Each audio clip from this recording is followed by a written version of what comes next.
Well, hello everyone again. Back to Honkai. And well, she just looks awesome. I'm gonna try.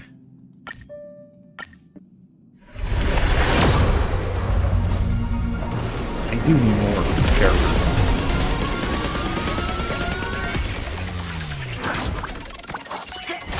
Purple. Keep.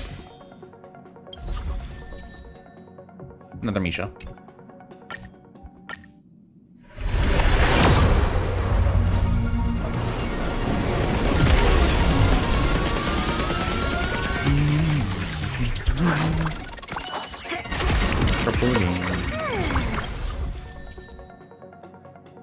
That guy.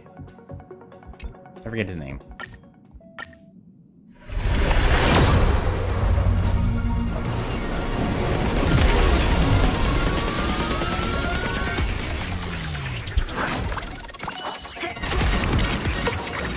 Purple again.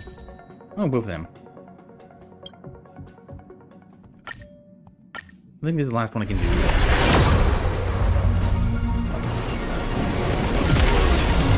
Well, for now at least.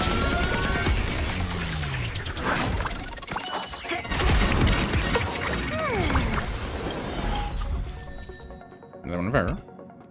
Can I do any exchanging? I'm gonna do them. This repression in a few days. I've got stuff for another one. Yeah. Last one.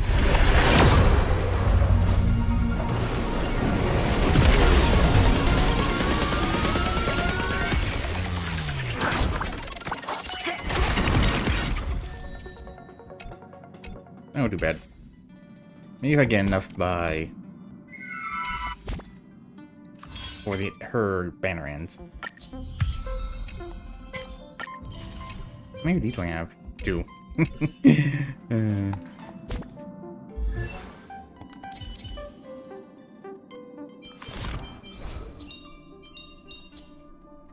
Serving under the Ten Lords as a judge of souls, I come to the world of the living to enforce their will.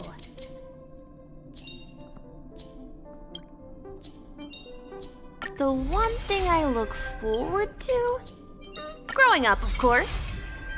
The one thing I look forward to? Growing up, of course.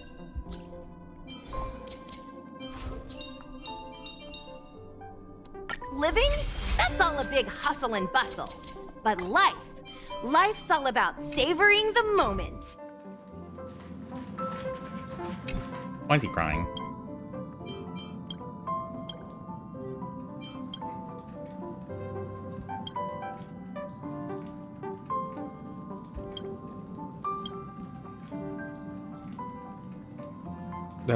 I'm not sure I'm bringing you so 6 out of 10.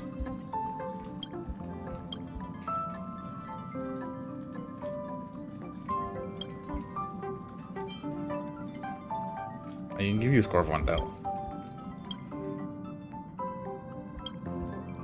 Oh, the rain pistol. That's how strong you are.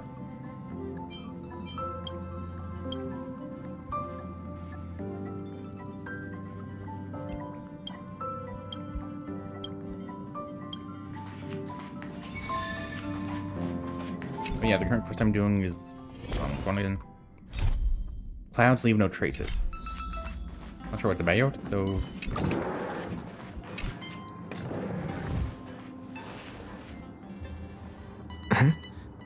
What is it? Do you need something? there's a letter for you. There's no signature. And it doesn't mention a time or place. Looks like whoever sent this expects me to remember. Unfortunately, I'm going to disappoint them. Could it be Blade? The handwriting does seem like that of a swordmaster, but Blade would have gotten straight to the point. Blindfold lady? It's an invitation, all right, but this is too mysterious to be him. Let me hold on to the letter. Anything related to Dan Feng's past should be handled with care.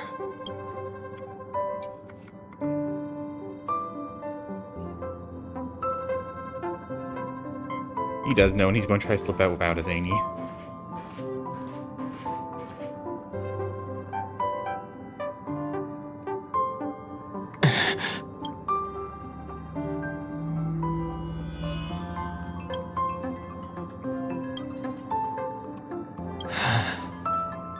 Just as I thought. There was more than met the eye. Letting him leave first was a wise choice. I can't put him in danger again because of this. But if he didn't send the letter, then who did? Maybe I should make a trip to the Seat of Divine Foresight. I need to ask Jingliu about the Stellaron hunters.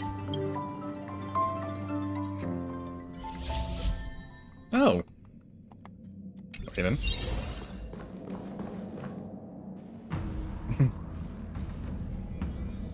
After all this time away from the Luofu, the Seat of Divine Foresight has only become more hostile. It's quite reassuring.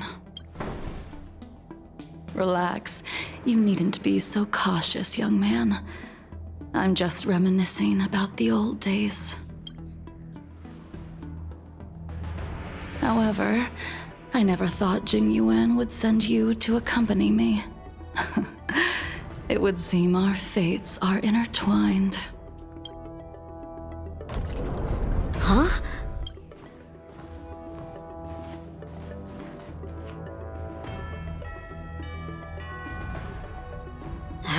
I've got my work cut out for me today. Well, if it isn't Don Hung. Greetings. I need to speak to the General about something. Looking for compensation for the injuries I gave you? I accept full responsibility. They can deduct my next 100 years' salary if they like. Is he even actually injured on him? That won't be necessary. The Cloud Knights were doing their duty. I should be apologizing for any damage I caused myself. You came at a bad time. The General is busy with urgent work. You probably won't be able to meet with him today. But he did leave a message. Don Hung. Do you recognize the person on the steps? No. If the General isn't available, I'll come back another day. You don't remember her? I see. I suppose the memories of your previous life really were wiped clean after the rebirth. That is Jingliu, the previous sword champion of the Xianzhou Luofu.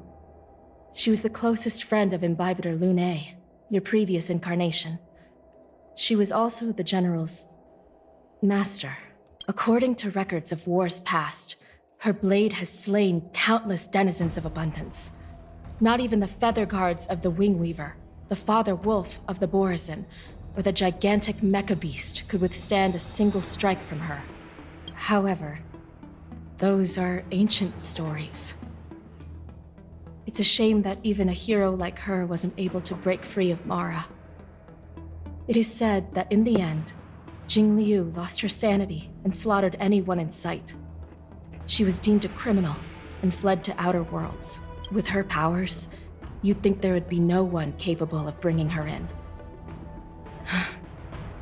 For some reason, she arrived on the Luofu with a suspect disguised as a traveling merchant and said she wanted to turn herself in. It's a plot of some sort. Her surrender came with one condition: that she be allowed a day of freedom before the trial. She wanted to travel to Scale Gorge Waterscape and meet with her old friends one last time. I can't believe Jingliu actually, before he left, he ordered us to accompany Jingliu during her last day on the Luofu. We're hosting an honored guest. We're escorting a criminal. Imbibitor Lune, you're here. Since you traveled all this way, why don't you come and talk with me? Or should I call you by your name in this lifetime? Don Hung. Are we her? this situation wouldn't be him.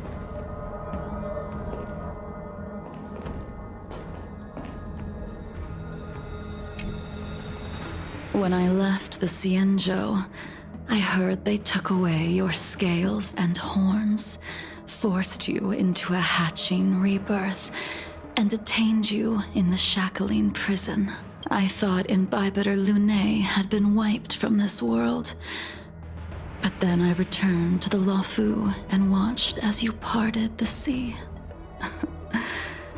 After all these years, it was a magnificent sight to behold.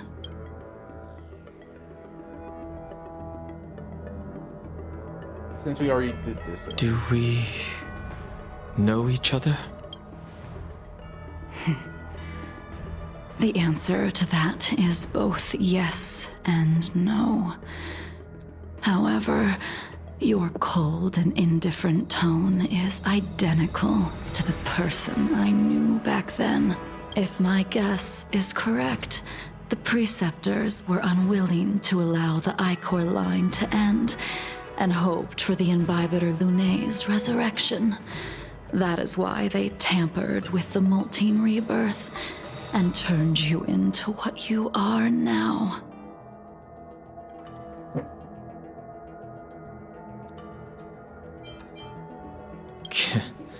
You're not here to reminisce on old times. Tell me why you're here. You didn't hear? That videotape. I returned to the Luofu so I could surrender myself to the Alliance and atone for my sins. I so much doubt that. I did, however, have one request before the trial. I asked to be given a single day to go and see old friends and to fulfill promises I made long ago. Jingyuan has always been an understanding person. He heard that you would be coming and agreed to my request. So, you're the one that mailed the letter to the Express. That's right.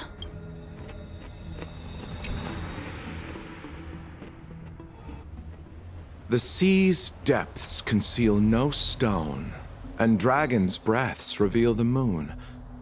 The scenery of Scale Gorge waterscape is truly as magnificent as the poems describe.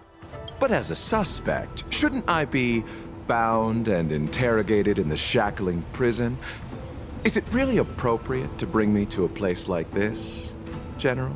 Holding you in the shackling prison would be more trouble than it's worth. For security purposes, we will be performing your trial here.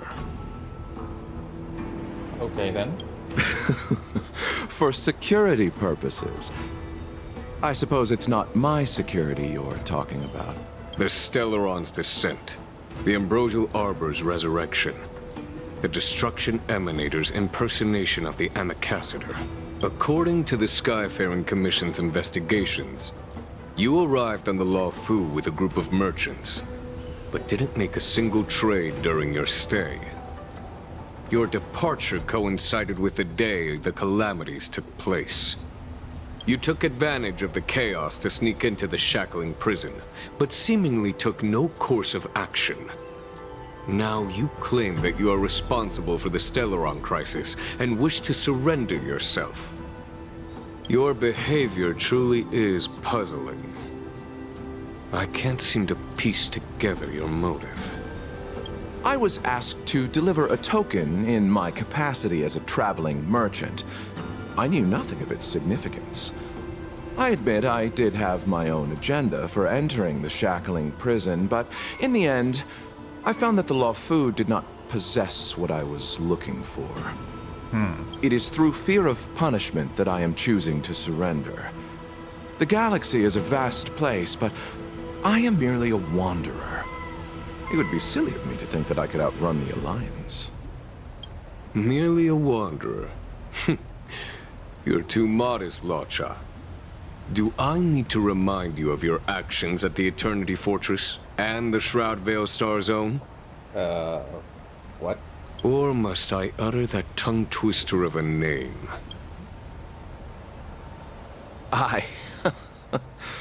Well, they don't call you the Divine Foresight for nothing, General. So he was trying to hide something? You flatter me. Fortunately, I did my research, or this conversation would have been quite dry. Seeing that you sense something is amiss, are you looking to defend me and clear my name of... That is beyond my control. Attempting to undermine the Alliance is a grave crime.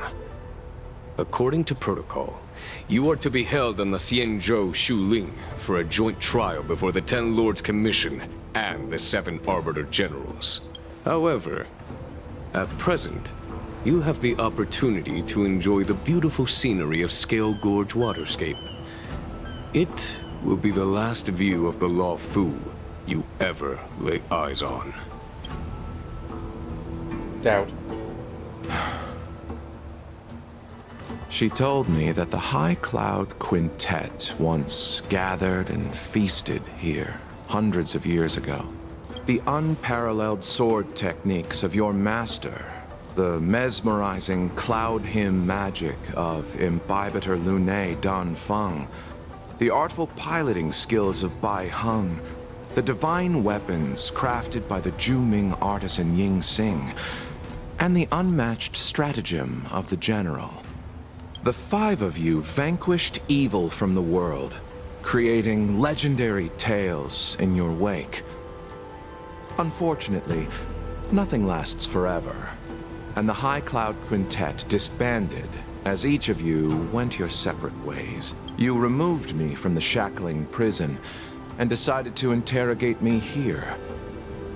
But not for security purposes. You wish to discuss things that shouldn't be overheard. You wish to discuss the one person you've avoided mentioning up to now. Your master, Jingliu. Meanwhile, it's going back and forth, back and forth, back and forth. We can head out now. I would like to visit a few places from my memories, enjoy a glass of wine, and reminisce about the good times. Have you mistaken yourself for a tourist? I would make a wonderful tourist. Lower your guard, young man.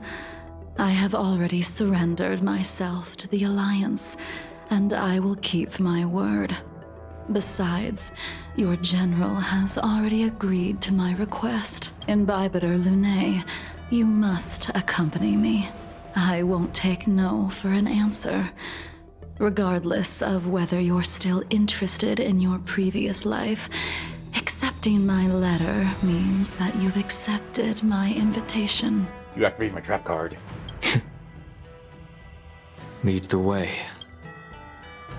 Where should we start? Should we go to Stargazer Navalia first, or to the Artisanship Commission? So many memories are swirling inside my head. I can't get a grasp on any of them. When the people of the Xianzhou live to be more than 1,000 years old, each day is like carrying the weight of a mountain through an interminable maze. How hard is it to choose a destination? We're going to Stargazer Navalia. Problem solved. The young are the antidote. Stargazer Navalia it is. Oh, at least we don't have to actually move.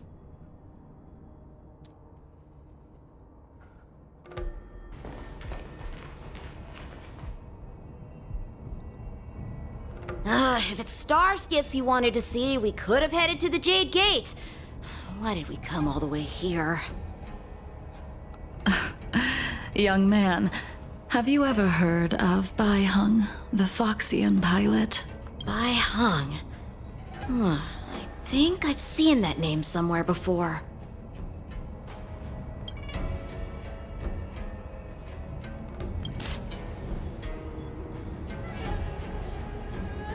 Let the noble High Elder drown the enemies in rain. We just need a watch from the sky, I presume? Imbibitor Lunae, if memories are returning to you, share them. I think she was one of Imbibitor's comrades. She was a comrade and friend to both Imbibitor Lunae and all of us. Well, that's all in the past now. The reason we came to Stargazer Navalia is because I wanted to pay tribute to her here. Huh? You mean the Foxian soul-soothing ceremony? Yes, the sending off of a star skiff. It represents the voyage of the deceased into the stars. Due to circumstances beyond my control, I never had the chance to bid farewell to her. It is something I have regretted to this day. As for procuring a star skiff, I know they can be manufactured here, but I know nothing of the process. Okay. I see. Follow me. I don't know anything about manufacturing star skiffs either. But getting these machines to work shouldn't be too hard. Oh no. Careful. There's still Stellaron spirits lurking around. No need to worry about the two of us.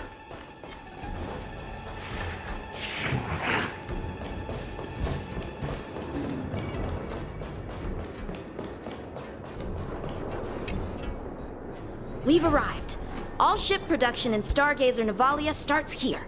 Just enter the command into the device. The vessel used to cultivate starskiff seeds will be activated, and a ship will appear in the skyport soon after. I remember now. I've seen Baihung's name in books before. You like to read? I couldn't tell. Is she being sarcastic or not? Hey, I don't read much, but the general forced me to finish a bunch of ancient volumes during my training. I remember one called Views of the Universe from a Starskiff. The author's name was That's right. Baihung was the one who wrote that travelogue. It was actually really interesting. 90% of it was about starskiff crashes on different worlds and dangerous situations. It also had records of local species and ecosystems. I remember thinking, how could an ace pilot crash land her starskiff so many times?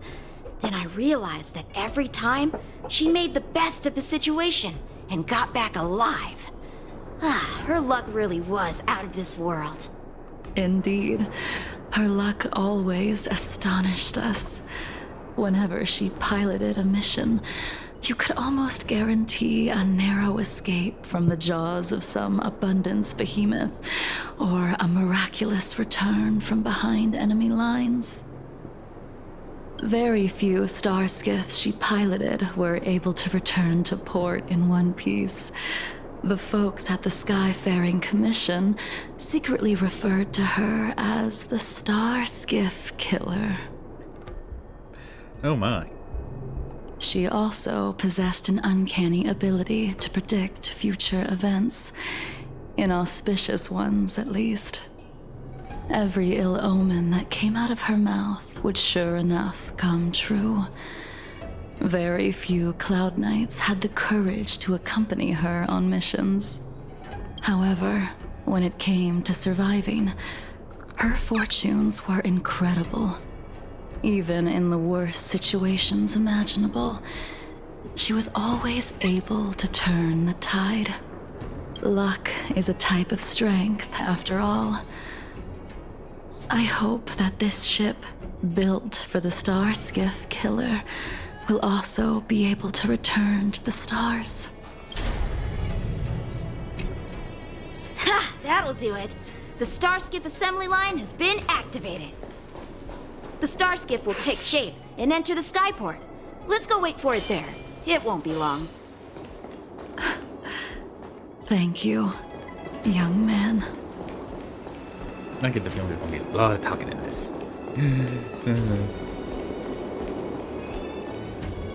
See, the star skiff is complete. After being away from the Luofu for so long, I can finally say farewell to you. So, what happened to Baiheng in the end? In the end, I do not think the details are necessary. We are here today to commemorate her.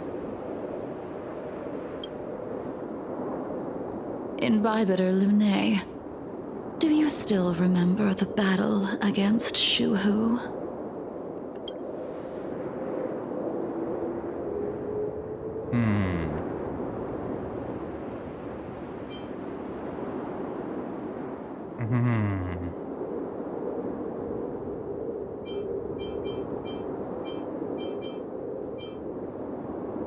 Did Ganfeng fight alongside you? Yes, the High Elder was held in higher regard.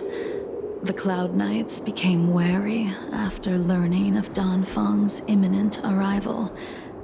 General Teng Shao called for me to guarantee the safety of the troops. But Baiheng didn't care about any of that. She believed that the High Elder was mortal and no different from the soldier next to her.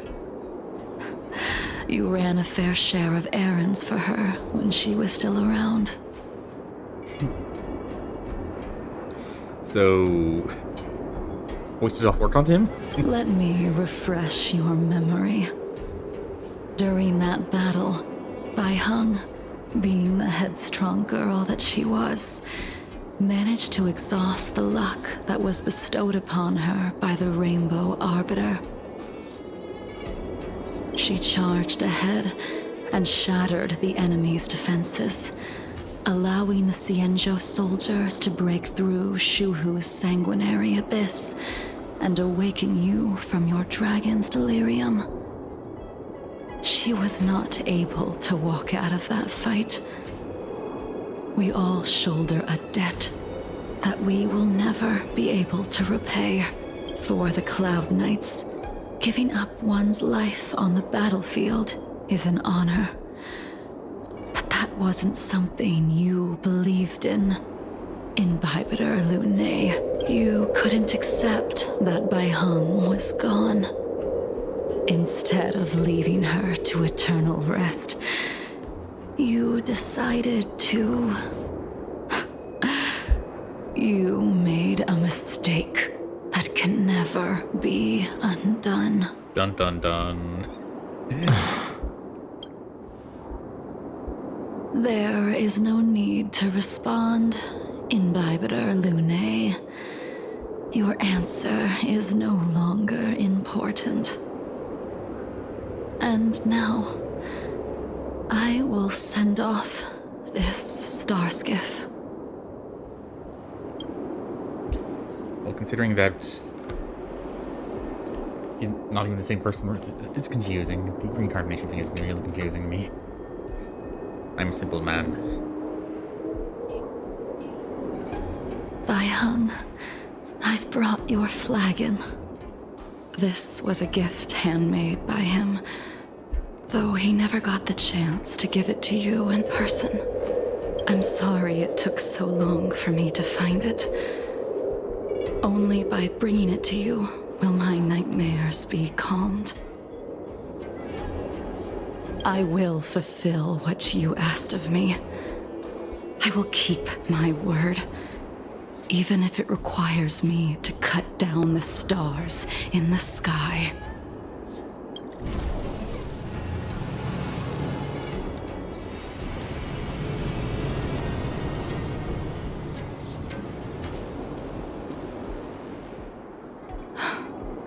Let's go. The artisanship commission is next.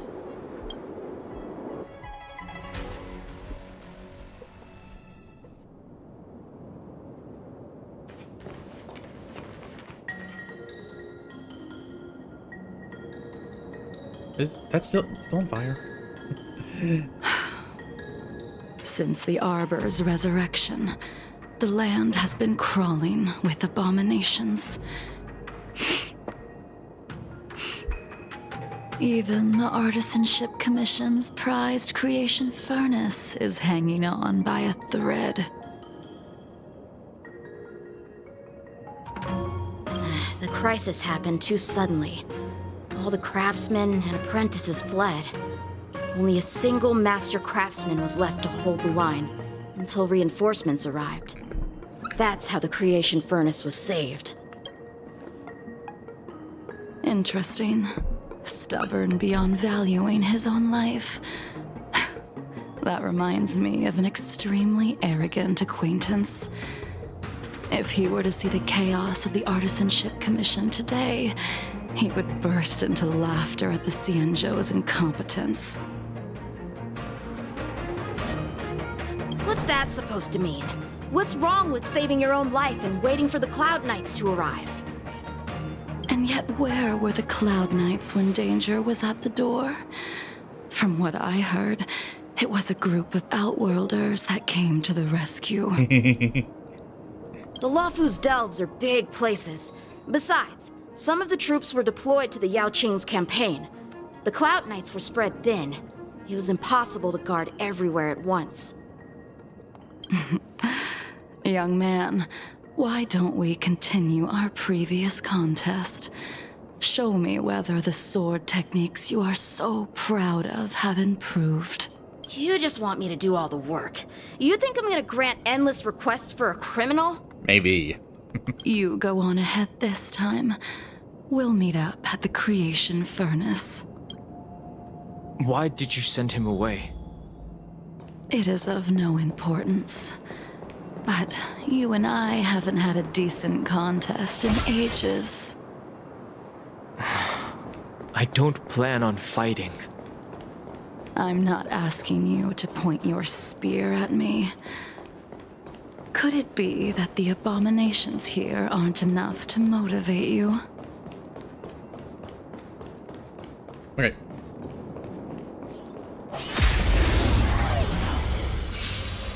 Even after your rebirth, your moves and techniques haven't changed one bit.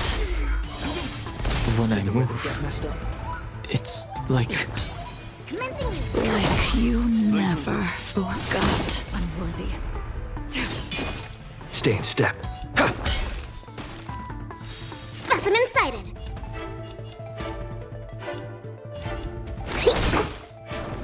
Oh, it's not enough. Okay, we're so small. トレソンどこに行く Only double normal, I guess.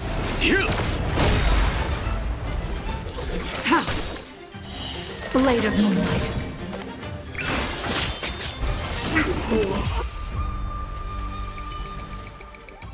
Come on already. What took you so long this time?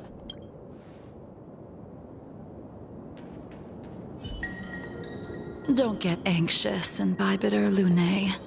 We have all the time in the world.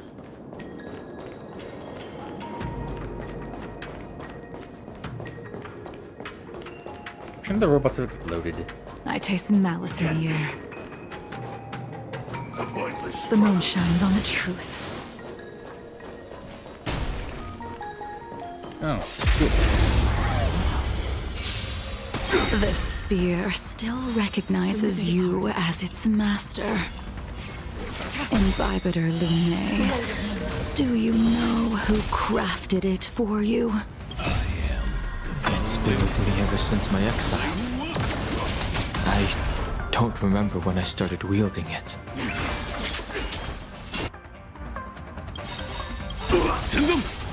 The mood is set. Let the show begin! To travel. Save it. All will be revealed. In lunar flame. Stay in step. Ha! Commencing reach. 体ボルグ トレソン You can continue to convince yourself that you are merely the reincarnation of Dan Feng and have nothing to do with his sins. And you can keep insisting that you have forgotten everything, but you cannot run from combat, Dan Heng. Your spearmanship is identical to Imbibitor Lunay's. Combat is like smelting, purging the impurities with burning flames and exposing a person's true nature. Those are the words of the one who made Cloudpiercer for you. Do you remember? Out of all of us, you were the closest to him. It was strange, really, to see someone so arrogant get along with someone so proud. Very hard to remember. I'd rather leave this world in a blaze than live until the end of time. I will let all of the Xianzhou know that a brief moment of my life is worth more than their long and meaningless lives. Yingxing. You still remember his name. When he was but a child, he swore to take revenge on the abominations. That's what drove him to travel across the stars to the Xianzhou to receive training. When I first met him, he wasn't even as tall as my sword. But he was boasting about mastering all the crafts of the Artisanship Commission by the time he was 100 years old. The little brat was no less arrogant than the High Elder. At first, I wasn't too fond of his defiant nature. But when we met again, he was able to craft weapons that astonished the master craftsman. He even snatched the Artisanship Commission title of Furnace Master. Good for him. Unfortunately, the Alliance would never allow a short-life species to run the Artisanship Commission. He was only able to prove his worth alongside us outcasts in the end. Huh. Would that technically be racism? Or speciesism? I don't know.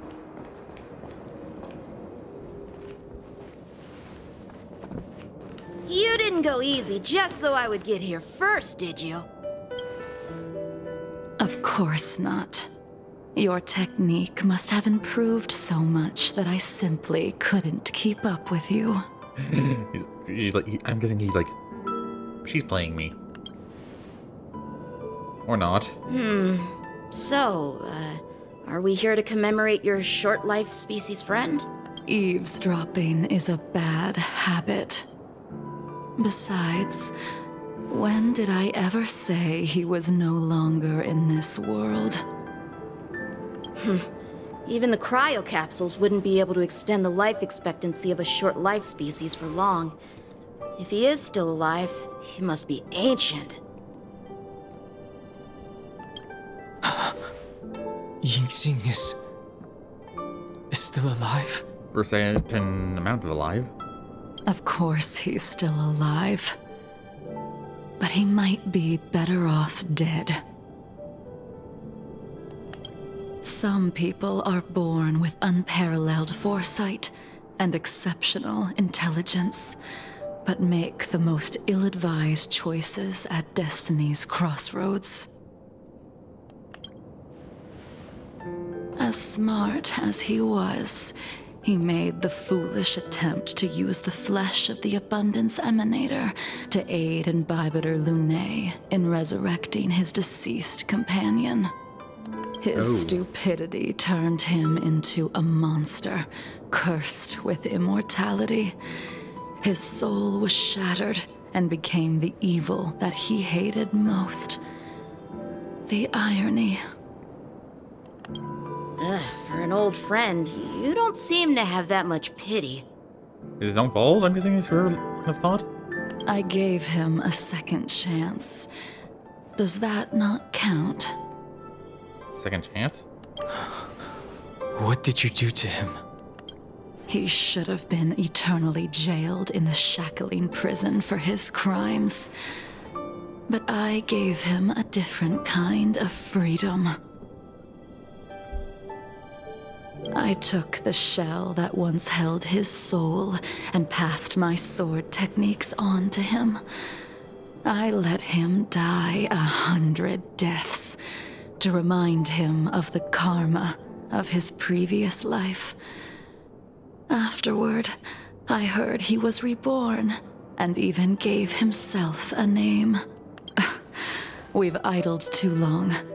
Let's head to the Alchemy Commission.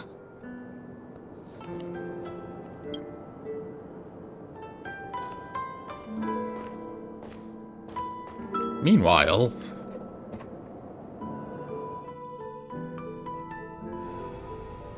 as a follower of the Rainbow Arbiter, you have witnessed the catastrophe brought upon by the plague's author, General. Living beings turning into undying monsters, eventually used as sacrifices to the abundance.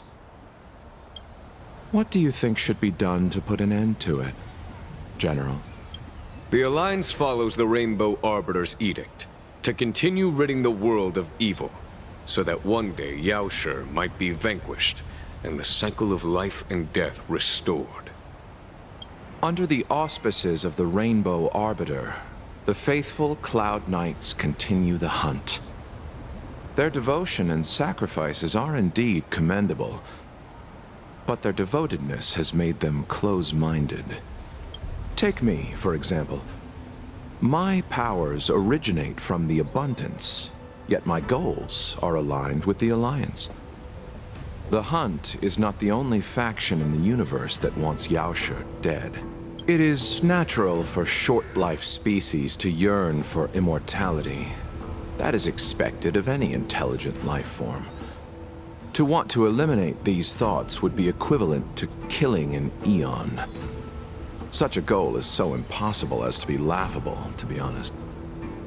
So, in order to sever Yaoshi's curse, one must look to the source for a different solution. Your master happened upon a revelation and returned from the Mara. She has traveled many worlds and discovered a solution.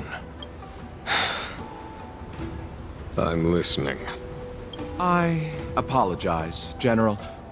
I'm afraid the next move will have to be made on the Shu Ling. As I expected. Your surrender is just the next step in your scheme. You wish to avail yourself of the Ten Lords' decree to enter Shu Ling and stand before the 6 generals, even the Marshal. That is your true agenda. And the purpose of the contents of your coffin. General, you said it yourself. This is beyond your control. It is the law of the Alliance. We cannot deviate from it. Using the law for your own needs. Splendid, well done. This was a spectacular move. You've changed, Jingliu. The man I knew would never have admitted he was bested. All I want to know is, how did he get there? Wait, well, Top could just let him walk around, never mind.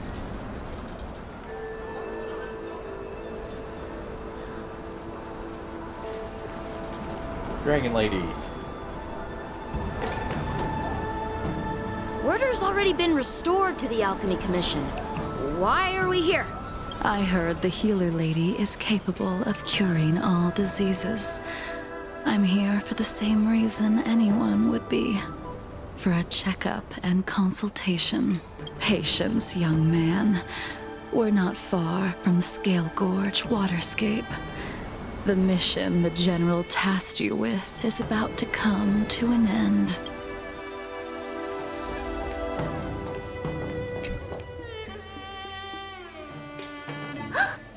Dunhung, what a surprise! Are you not feeling well? Please, come this way. Miss Bailu. She's here for a consultation. Oh, I see. Are you here for your eyes? Or is it something else? My eyes are fine. I cover them to avoid seeing that which reminds me of the past and riles my inner demons. My thoughts have been disordered lately, and I experience occasional night terrors. Do you have a way to soothe my mind, Dragon Lady? Those symptoms don't sound like my area of expertise. Bah, who cares? The healers of the Alchemy Commission don't get to pick and choose their patients. Give me your hand. We'll start by checking your pulse.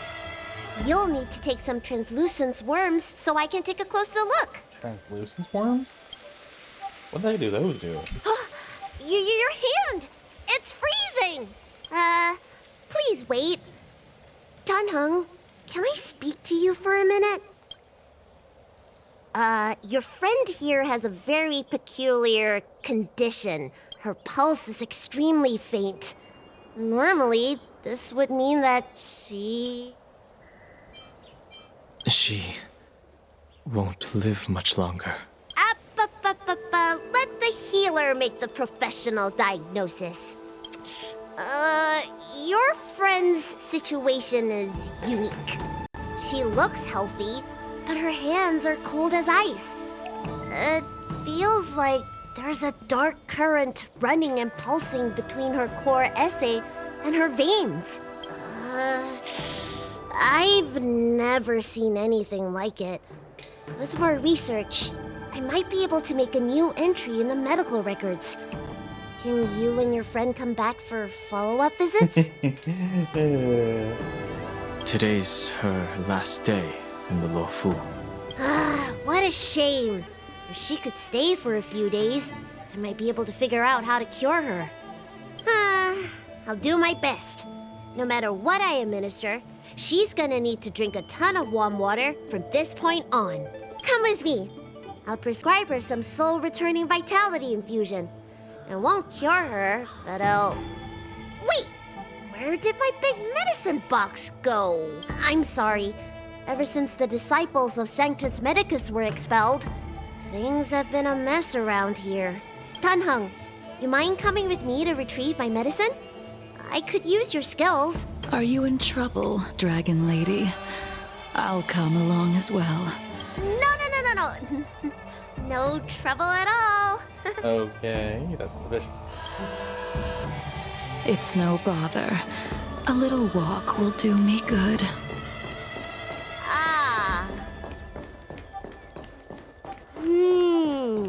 I can smell the herbs. Doggy. It's around here somewhere. Hey! Give me back my medicine box! That thing runs so fast! Don't let it get away! The trap. It is a trap. There's an even bigger monster protecting this one! When did so many creatures start visiting the Alchemy Commission? Careful. Allow me to eliminate these obstacles, Dragon Lady. Stand back. The chill of my sword freezes everything in its path. We're gonna have a team of these three? Nope. Soon to be departed. Just went off. So That's good. this is why your hands are so cold!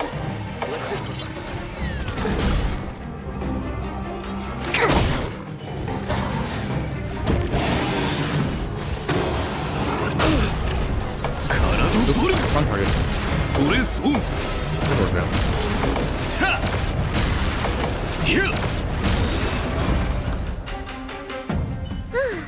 Alright, let me make sure nothing's missing. Excellent. The calming valerian and chi strengthening infusions are here. Let's head back. Never make a patient wait too long.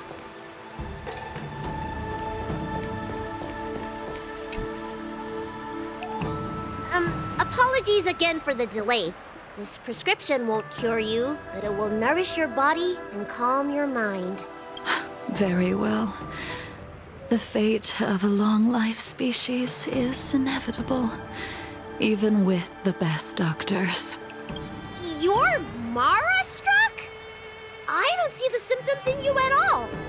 What with the incident on the Law Fu, I've treated a number of Mara-stricken patients recently. They all presented with signs of incoherence, delirium, or frightening physical mutations. You don't seem to have any of that. I made a deal that allowed me to retain what life I had left in me. I may be sane, but one thing is certain. My mind is already at its limit, and yet I still have many unfulfilled wishes and plenty of unfinished business. I see. So you've learned to live with your illness. I can't help much with issues of the spirit, but the medical records do mention that calming the mind is a way to heal the body. If you're able to forget about the past, there might be a chance for your symptoms to regress. Really? How unfortunate. My hatred overshadows my other emotions. I chose to hold on to it, to embrace it, and to use it to maintain my existence. All I have left are the sword in my hand and my hatred of the past. If I am without either of them, I would fall into an empty void. Rage fuels her. Thank you for your advice, Dragon Lady. Meeting you has provided more healing than any kind of medicine or remedy. By the way, among those you've treated in recent days, did you notice a person in bandages? Bandages? That's a vague description, you know. I'm not sure. We get injured patients from all over the Xianzhou for treatment. And the number of injuries we see has skyrocketed since the Ambrosial Arbor crisis. The person I'm inquiring about is tall, with a serious expression. He also carries a crude sword with him at all times. Have you seen someone like that, Oh, yes! Someone came by today that matches that description. He must have suffered some kind of sword wound. He had a strong scent of blood, though from the way he behaved, it must have been fairly minor. He didn't even take the medicine I prescribed.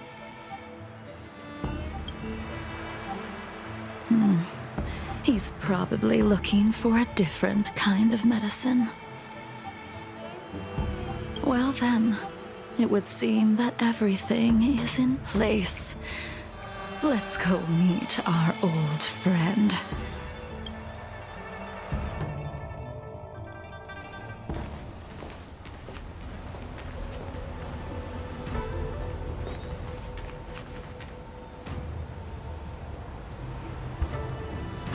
The plan is in action.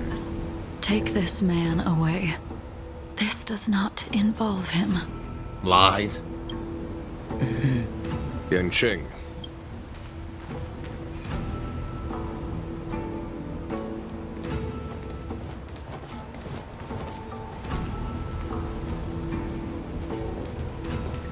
And so, everyone is present.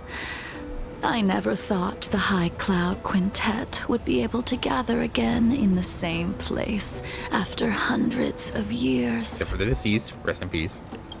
If I remember correctly, the five of us made a promise here 7 centuries ago. We promised that no matter what happened, we would gather here together and share a drink. How sad that Scale Gorge waterscape remains empty while the world continues to turn. Some of us have been reborn, while others were denied death. Some have become criminals, while others can no longer fulfill their promises. And in the end, our friendship is no more.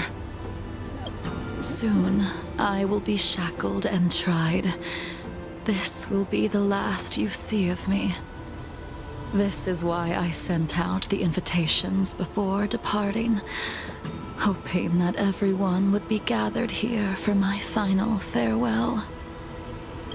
Of 5 people, 3 must pay a price. And one is dead, and she's the one saying that, so it's the other 3?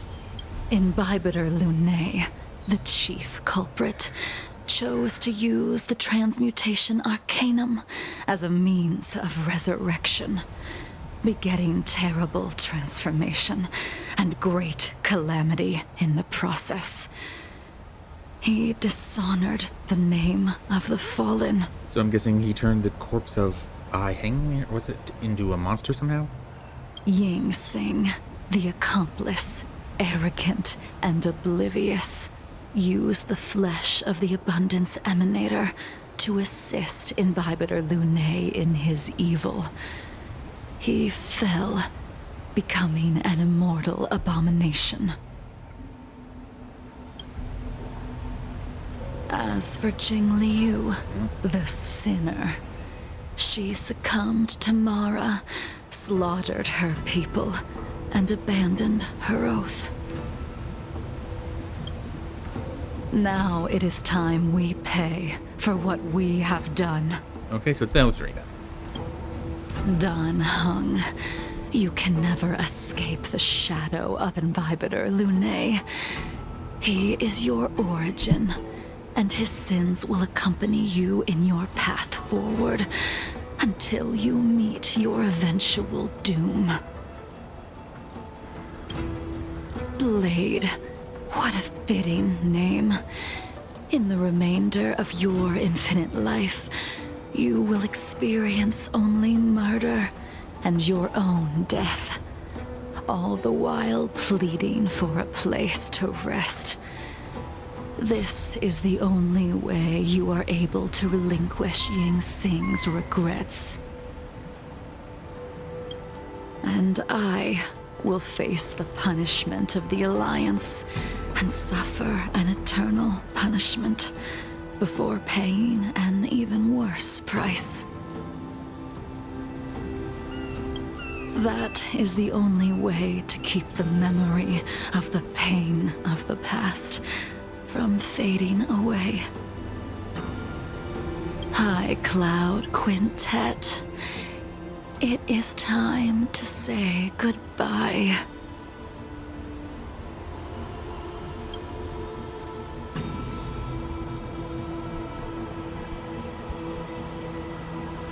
Okay.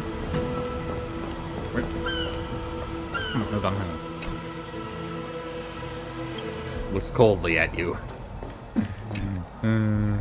A wineless gathering, accompanied by only sadness and bitterness. What a depressing reunion. Jingyuan, is it not time you sent me to the Shuling? The laws of the Alliance cannot be subject to change. Unfortunately, your next stop will be the Yuche. I reported everything to the Marshal, and the Seer strategist just so happened to take an interest in the case. They set up a Deca-light reflection barrier in hopes of meeting the 2 of you beforehand. Jingyuan, you haven't changed at all. Always trying to destroy the plans of others. But in the end, whether it be you, me, the Cloud Knights, or the generals of the Rainbow Arbiter, we are all just pawns in a game of the gods. I am sick and tired of treading on a predetermined path. No matter, I will deviate if you insist. But this does not change how things will end. Ultimately, I will stand on the side of victory. Then I shall see this gamble through. Wait. Jingliu, before you leave, you still owe me my due. I have tried. Besides inflicting more wounds on your body, there is nothing else I can do for you. The immortality that you possess is not something that can be dealt with so easily. I am sure Destiny's Slave already told you that the swords of mortals are incapable of killing someone with the flesh of an emanator. He did. But you still owe me the attempt.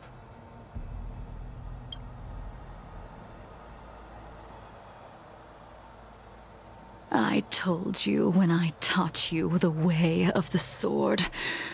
I am uninterested in drawing my blade against someone who does not long for life, who wants only to be slaughtered. You will only draw against an opponent. Jingliu, allow me to repay you for your teachings. Savor the moment. I will deliver you a brief moment of death. Dun dun dun. Ooh, Pristine. We were here once, 700 years ago. Laughing, sparring, and thinking about the future. Their faces still linger before my eyes, like a bygone dream.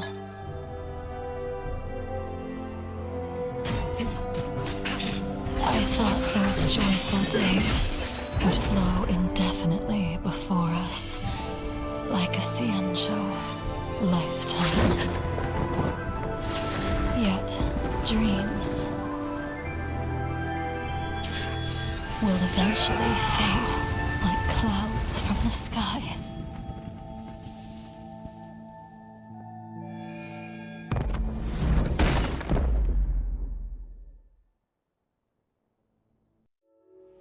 A familiar feeling, almost as if we've returned to my first sword lesson.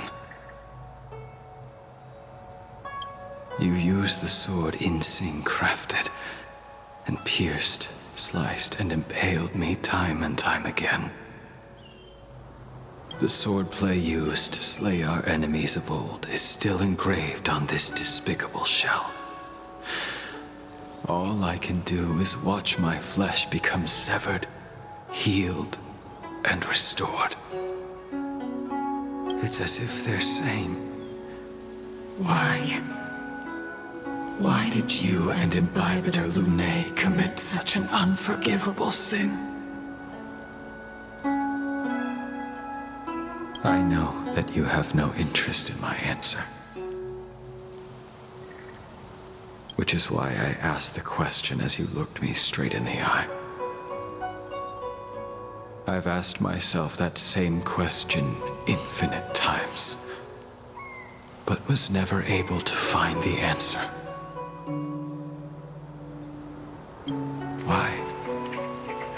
Why is it that only the abominations can return time and time again? Why does someone like her have to be buried, burned to ash, and eventually forgotten? Why? In the end, you unleashed the final piercing blow and left both me and the sword in the withered grave. The miraculous thing is that in my brief moment of death, all the pain went away, like when we drank to drown our sorrows.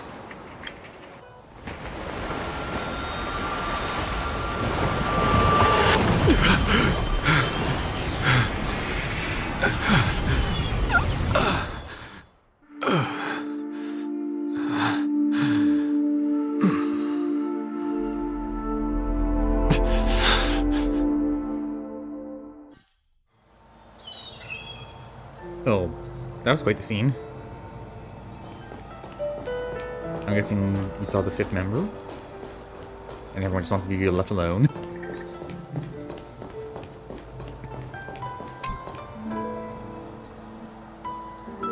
Imbibitor Lunae, what do you plan on doing next? Once this gathering ends, I will return to the Express to continue my journey.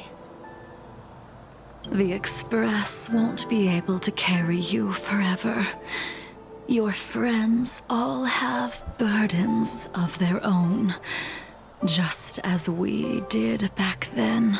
I did think about giving up on revenge and letting go of everything when I fled the Luofu years ago. However, as time passed, it became more and more clear. It was like an old friend that accompanied me every passing day, always nagging in my ear. The memories of what I did when I was Mara-struck are deeply rooted. Since I am unable to rid myself of them, I decided to face them head-on in the end. Maybe when I witness the fall of the abundance, you and Ying Sing will find true release. Goodbye, Imbibitor Lunae.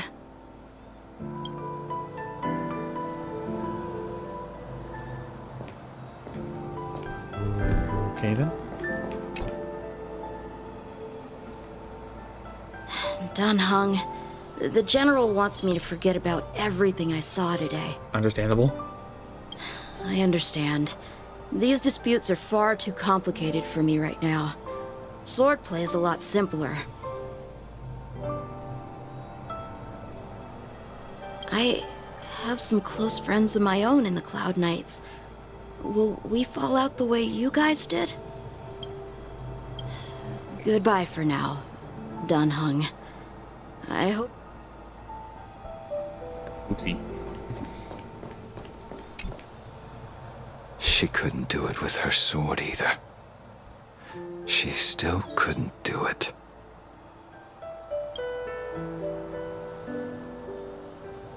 We have no choice but to continue the pursuit. This is the price the two of us must pay. I will see it through. Elio's script still requires you to stay alive. For now. I don't mind prolonging my vengeance. It might be more interesting that way.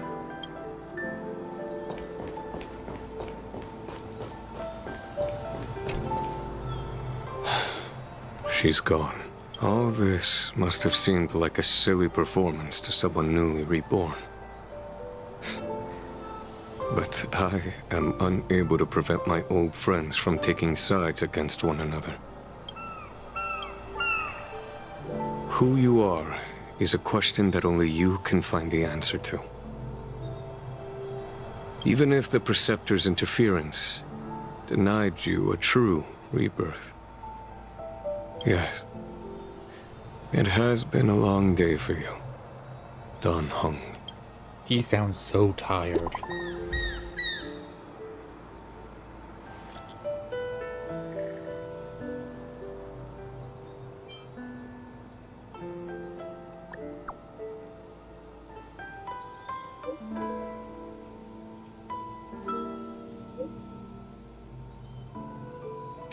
She made coffee, of course.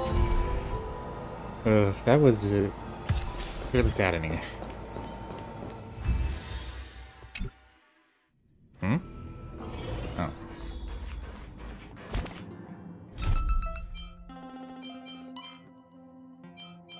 Oh yeah, Fate's Atlas.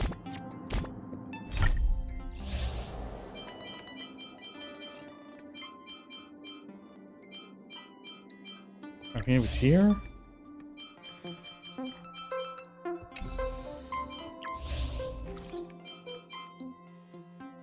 Okay, so next would be finest duel under the Pristine Blue. I'm going more dance.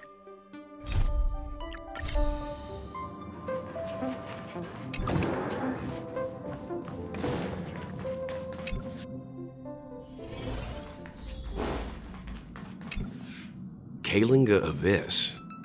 What does she expect to find there? Current research on the Leviathan merely proves how little we know about such life forms. That's why geniuses are interested in that field. Science is all about uncovering the unknown. My brain hurts if I had to listen to that. I have a safe trip, you two. Don't miss us too much. If I stumble upon some cool Leviathan fossils, I'll bring a few back as souvenirs for you.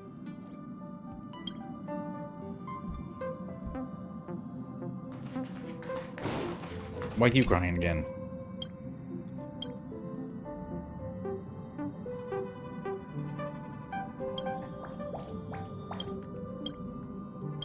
Blah blah blah. Just give you little minor things for that. Oh, do that later. Okay, wait, what?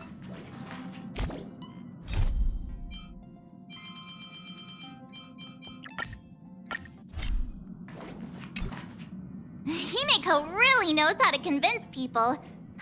Between Leviathan fossils and the war dance, the latter definitely sounds more fun. By the way, Danhung, this time you'll be taking a stroll with us on the Lafu, right? And just let you two wander around aimlessly on the Luofu by yourselves? I don't think so. Plus, Mr. Yang is right. The Ambrosial Arbor crisis just ended, and both the long life and short life species are still feeling uneasy. And that's why Jingyuan wants to organize the war dance, to show that the Xianzhou Luofu is stable and safe. And since he has extended an invitation, it's only right that I visit my old friend.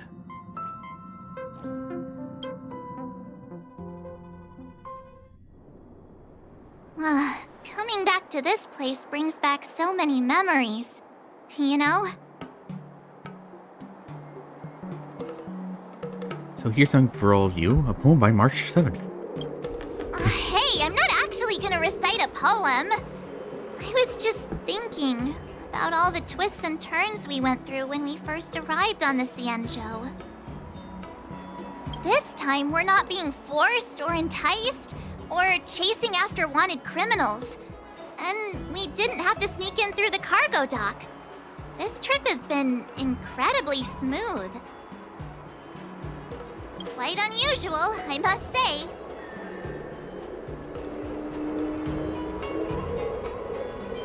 We're so easy. We are so easily pleased. I actually feel sorry for us. Such is the fate of us nameless, I suppose.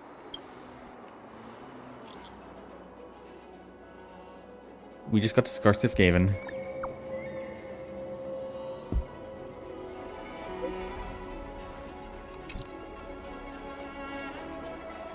Is the Starskip Haven always this crowded? Oh, there's so many people here. I can barely hear anything. Well, it's a festival. Yanqing said General Jingyuan sent him to welcome us, but where is he?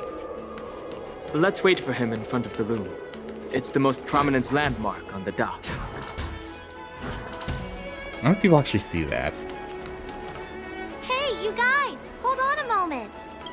Did they just call us? Look at their outfits. They're from Penacony, right? Are you familiar with the Xianzhou Luofu? We know a little bit about it. What do you need? We are from Penacony. Maybe you've heard of it. We came to this ship to gather interesting materials for making dream bubbles. Oh, we just left there. Oh, talk about coincidence. That's great.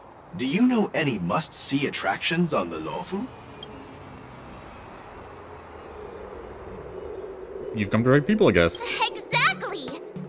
Most of the tourists around at the moment are here to attend the war dance. And that's why we're here, too. Yeah, We know about that ceremony, but isn't the fighting ring still closed? I've heard the ring was actually converted from a huge decommissioned Lafu fighter jet. So it's even bigger than the Radiant Feldspar? The Radiant Feldspar is bigger, I guess. But for now, all we can do is wait until the war dance starts in a few weeks before we can board it. We've still got work to do, so we can't just sit around waiting for it to start. That's why we're asking you about some must-see attractions. Well, Orem Alley, I guess, maybe? We didn't really do much sightseeing. We got caught up in a crisis. We're looking for unique experiences that you won't find on Penacony. Our clients love these kinds of dream bubbles the most. You're the expert here. Get the... Okay. That place still might be not allowing visitors. That's definitely not allowed. That's definitely not allowed. So, Orem Alley. Good idea. The everyday vibe of the Orem Alley is a rare find on the planet of festivities. Everyday vibe. Yeah, our clients have had their fair share of adrenaline-pumping dreamscapes. Maybe something down to earth would touch their hearts. Thanks for the suggestion. We'll head to the Orem Alley to gather materials. Maybe we'll run into each other there in a couple of days. Look, Yanqing's here. Really? Let's go catch up with him!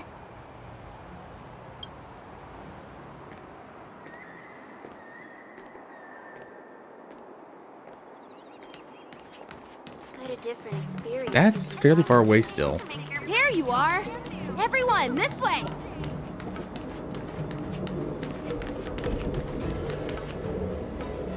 Hey, everyone! It's been a while. It doesn't feel like it's been that long since we last saw you. But, Yanqing, are you? What's up, Miss March? They say kids grow up really fast. Yanqing, are you a little bit taller than before? Okay then. We've only been away for a few months. I'm not gonna pinch his cheek. Long time no see. Long time no see. It's been a while. Oh, you've come along too, Mr. Danheng. Sorry for the delay. With the upcoming war dance and the Starskiff Haven being so busy, things are a little hectic.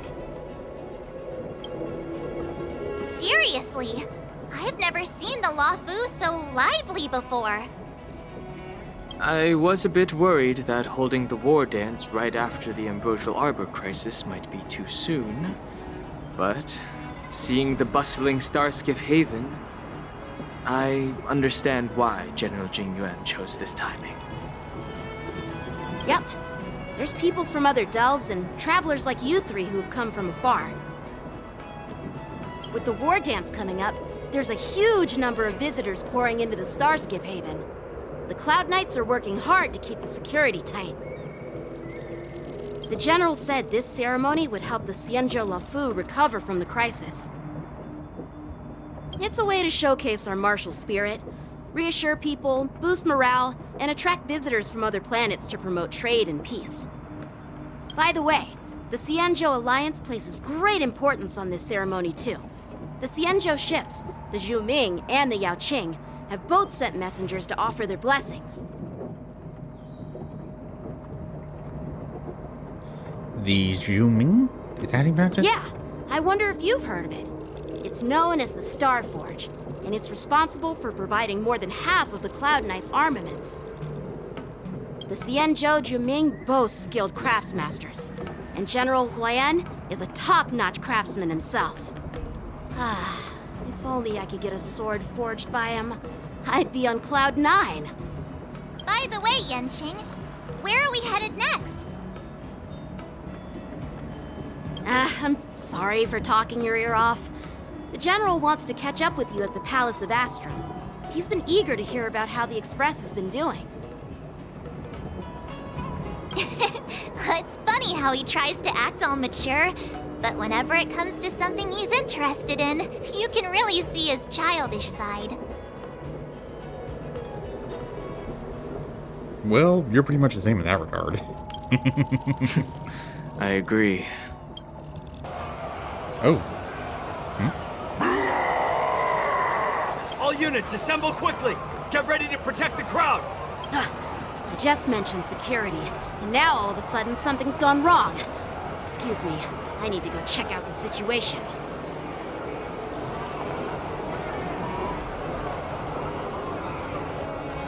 Like, whatever you fear will happen, happens. You're just as Jinx has marched. Hey! What's that supposed to mean? We'll go with you. We fight good.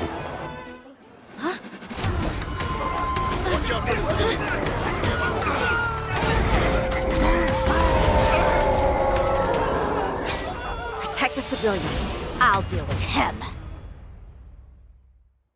The wolf monster. Moon Rage. I'm just now getting the thing. Why are there Boris in here? Stay in step. This ends now.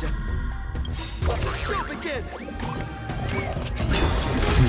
To travel, fuck.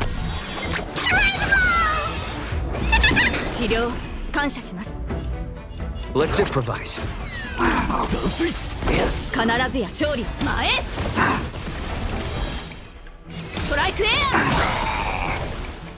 Commencing research.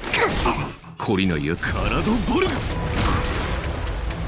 トレースオン And in.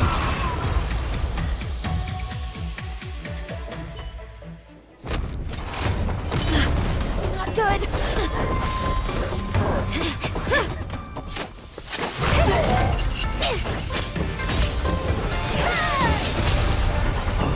Think so.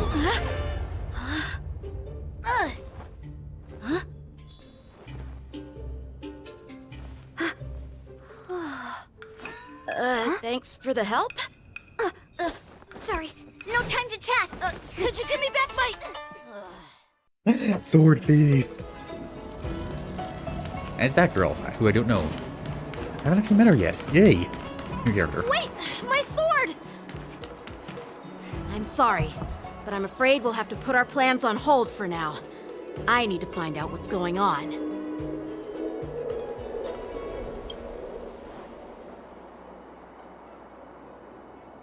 He ditched us. Oh no, accompanying. While we appreciate your rescue, my Xianzhou friends, don't you think it's a bit too much to detain us and our cargo? Sorry, but we've been ordered to detain you and your cargo for inspection until we figure out the source of the attack. Once we're done with the formalities, we'll let you and your cargo go. But this shipment isn't even meant for the Luofu. And it's IPC's patented technology. Who do you think you are to conduct an inspection? According to the protocol, all cargo arriving on the Luofu must go through inspection. But we didn't officially enter your dock at all. We just sought refuge in your dock because we were attacked by the Borisin. Looks like this argument could go on forever. Let's not get involved in a heated dispute that won't lead to a resolution. So, how could they were in spaceships? I'm guessing. Do these guys have their own ships, or can they fly through space or something?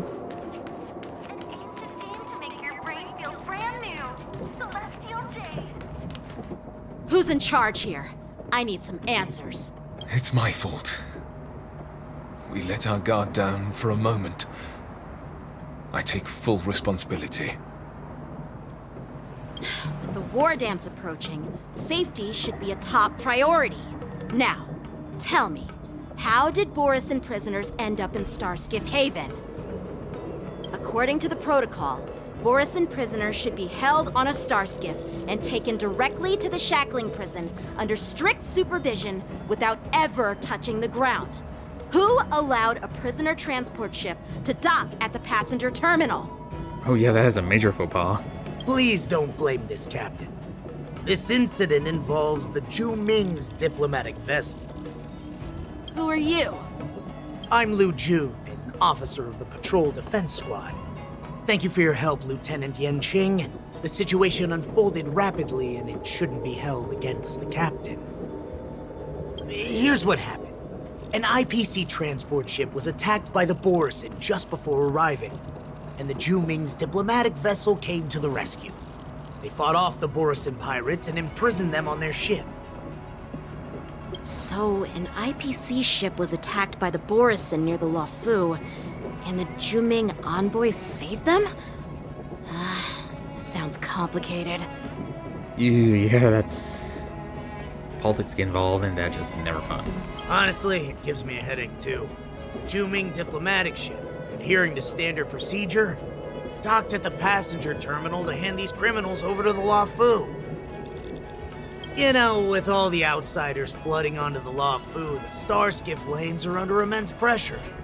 The Borison desperados decided to put up a fight before the prisoner transport Starskiff could get there.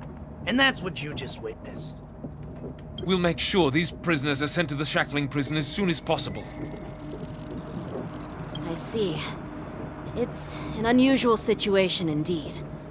I'll report it to the security department of the Realm Keeping Commission and ask for their cooperation in handling the aftermath. Maybe I should gather more details from others so that the Seat of Divine Foresight can have a better understanding of the situation.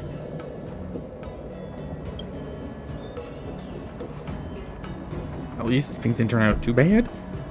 Something I... Oh, you look much maturer now, Yanqing. Mature? Is that the right word? Is that even a word?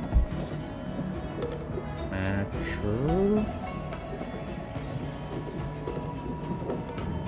Mature.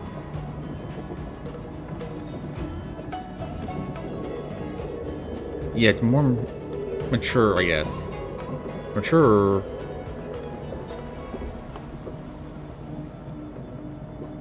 Seems to be a different language.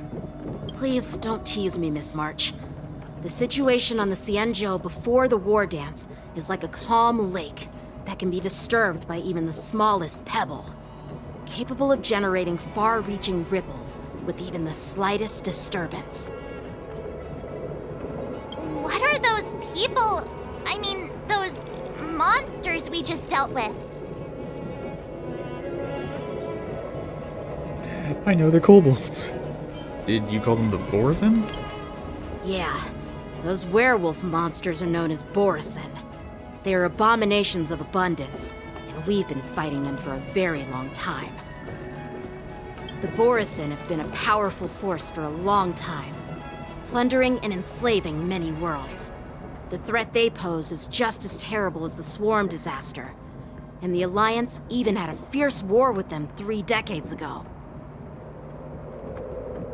Their presence has faded over the years, but who would have thought? According to that officer, they attacked an IPC ship near the Xianzhou Luofu. Such a brazen attack seems quite unusual to me. Yeah, that's what I find strange too. It seems like the IPC and the Borison have some serious grudges. Well, enough with the chit-chat. The General wants me to take you to the Palace of Astrum. I'd love to chit-chat a little longer, but there are some things that can't be left unchecked. Is it a serious matter? Maybe you'll need our help in hunting down the Borison? We're supposed to be on vacation, kinda. Thank you, but it's no big deal. By the way, that young lady who just appeared, she took my sword. I'm thinking of filing a lost property report at the Realm Keeping Commission to see if I can get it back. I doubt she did it on purpose.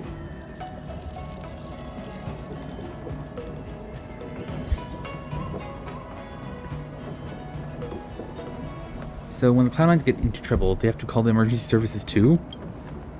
Perhaps she's around here somewhere. Shouldn't we take a look? All right, let's not keep the General waiting. Don't worry. There aren't many people out there with that kind of talent. It shouldn't be too hard to find her.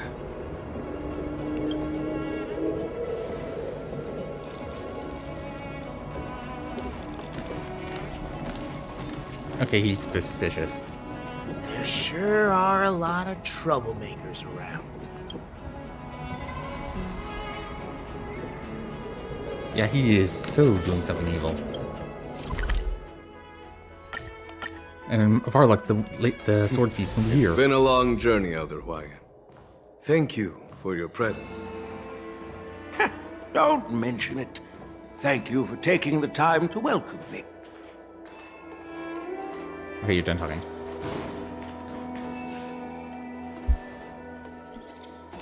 General, I brought our guests from the Express. Oh, I'm sorry for my bad timing. I didn't know you were meeting a guest, General. Don't worry, you're just in time. It's been a while, my friends from the Astral Express. How's everything going, General? I dreamed about you on Pinaconi. Oh.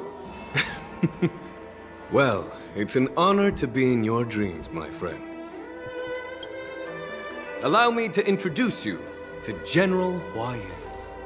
He's the Arbiter General of the Xianzhou Zhuming, known as the Flaming Heart. Does that mean he's your boss, or are you on equal level? No need to be so formal. I'm just a tourist here, no different from other tourists who've come to attend the ceremony. Elder Hwayan is not only one of the Arbiter Generals, but also the Furnace Master of the Artisanship Commission. Besides his martial skills, he excels in forging various weapons. Such talents are unique, even among the Arbiter Generals. Be it Arbiter General or Furnace Master, these are merely titles given to me long ago. I've retired several times already, but with the current change in circumstances, the Marshal has called me back to duty, and I had no choice but to answer the call. So this Marshal is even higher than generals? Well, in the end, I'm to blame. Living such a long life naturally brings its share of disapproval. It's an honor to meet you, General Hwayan. It's my honor to meet you, General Hwayan. Formal, slightly less formal, and glad to meet you, General. Even less formal. No need to be all formal. Today I'm just a guest on the Lawfu, same as all of you. So, these three are the ones you mentioned, Jingliu? The heroes who helped you with the Ambrosial Arbor crisis? Indeed. There's Don Hung, March 7th, and him. Without their help, I'm afraid the Lawfu might not have easily overcome this crisis. So, the Imbibitor Lune's reincarnation has returned to the Lawfu and will attend the war dance. I'd love to have a drink with you should the chance present itself. You're more than welcome, General Hwayan. And this young friend is? Yanqing, my apprentice.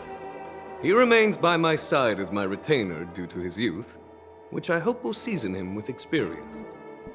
He will stand for the Lawfu's Cloud Knights in the upcoming war dance, ready to take on all kinds of challenges. Mysterious girl. Great, great! It's a real treat to see so many talented young people around here today. Oh, I almost forgot. This is my apprentice, Yoon Lee.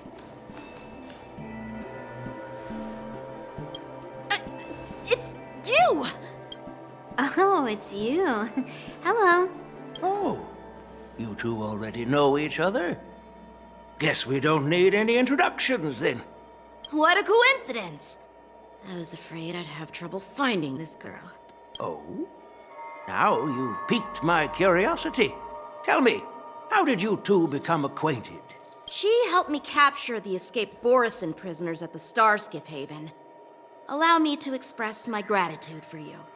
But when you left, you took my flying sword with you. Your flying sword? Oh, So that's why I found a dagger in my bag. Turns out it's yours. Yes, it is. Now that we've met again, I hope... Nope, that won't do. Won't do? You want your sword back, right? Well, you can't just take it back.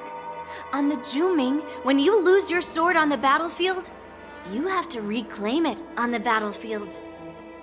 You didn't lose it, you took it. As for this little sword, it was supposed to strike that escaped Borisin prisoner. But unfortunately, its owner's agitated state caused it to fly off like a kite with a broken string, and it missed its target. By the way, if I hadn't caught it and helped it hit its mark, that Borisin prisoner would have gotten away. Hold on a sec, Yunli. You took my sword without even asking, and now you're refusing to give it back? So much for Lafu's sword masters. Like, I know some, like, memes, I guess, from online, and, like, people were trying to ship them, and, like, they hate each other. What did you just say? If you just stepped up and took your sword back from me fair and square, I would have totally respected you. But nope, you tried to play it down, expecting me to just hand it back to you like it's nothing. In front of everyone. With all due respect, you don't honor your sword, so you don't deserve it. Hasn't anyone told you that taking without asking is stealing? If you want to settle this with swords, fine. Let's have a one-on-one duel right now. Yanqing. Well, that's more like it. Just be careful, because I'm not as easy to handle as the Borisin. You two, be quiet and apologize to Yanqing. Hey! Whose side are you on, Grandpa? I don't take sides. The stuttering says otherwise. It's a small misunderstanding, and an apology would be too much.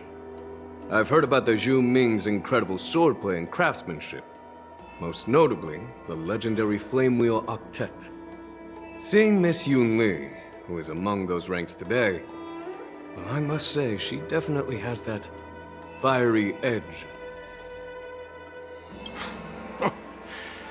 Such grandiose names. Some folks love to spin these fancy titles, trying to set the Cloud Knights apart. Yunli is still just a young girl, a bit awkward and hot-tempered. So please forgive her if she's being rude.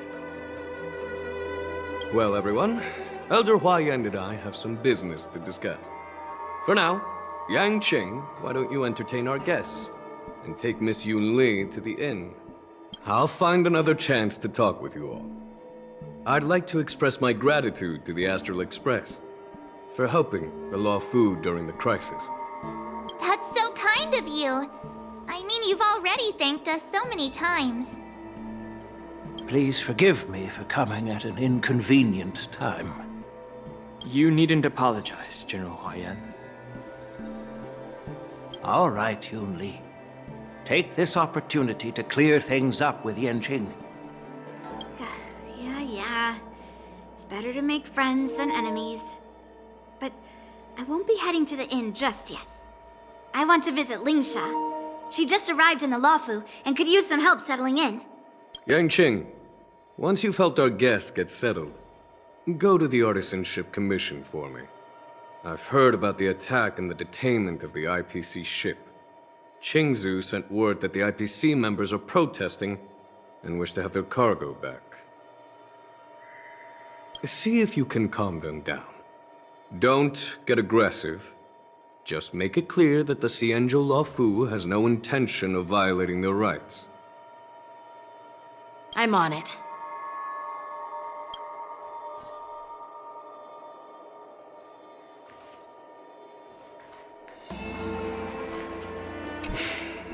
I'm sorry for Yanqing's rudeness.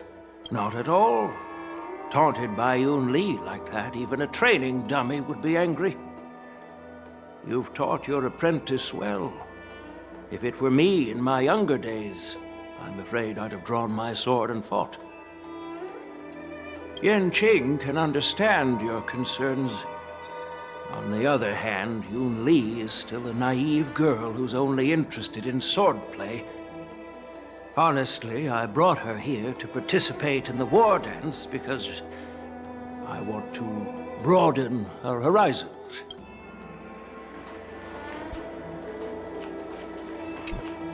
Talk. This trip is totally worth it. Compared to the Juming, the Luofu is so much livelier. But it's a shame the Luofu swordmasters don't seem that great. Glad to meet you too. Are you here to participate in the war dance? Just a tourist. So, you're not a participant? You look like you know your way around a fight. We can use a bat, a spear, and a hat. Well, you can still sign up. The Cloud Knight's ring is always open to outsiders. What's the thingy he spoke of? That's how outsiders refer to my peers in the Juming Cloud Knights and the Artisanship Commission. We all train under Grandpa's guidance, learning the art of craftsmanship and swordplay. That's how we got that title, I guess. Just don't mention it in front of Grandpa. He always says that empty titles bring pointless challenges and conflicts. We Juming swordmasters pride ourselves on the success of the group over the individual. That sounds like she's had to repeat that a lot. I have some things to do. Besides, little Yan Qing doesn't seem too happy about me tagging along.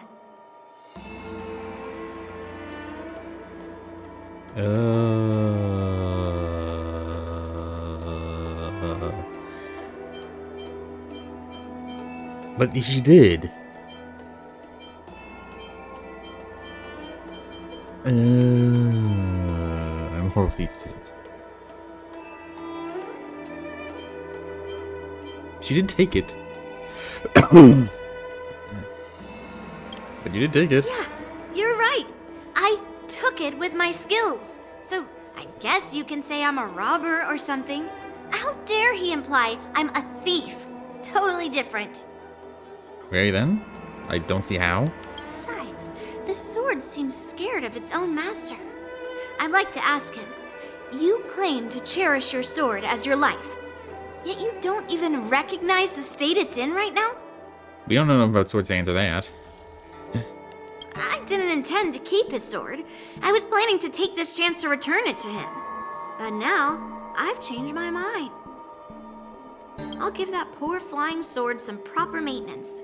I won't consider returning the sword unless he learns how to say please, hello, thank you, and sorry. So he can forget about it for now.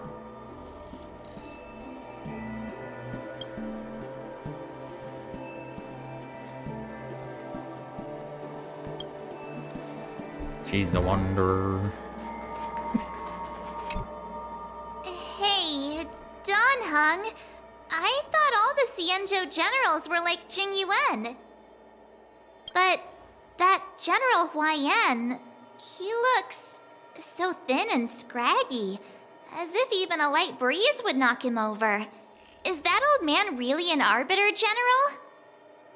Well, each Xianzhou ship has its own division and specialty within the Alliance. Not all of the Arbiter generals are good at leading the charge. You heard what Jingyuan said, right? General Huaiyan was once the head of all the skilled craftsmen on the Juming. There appears to be more than meets the eye. Don't you find it strange?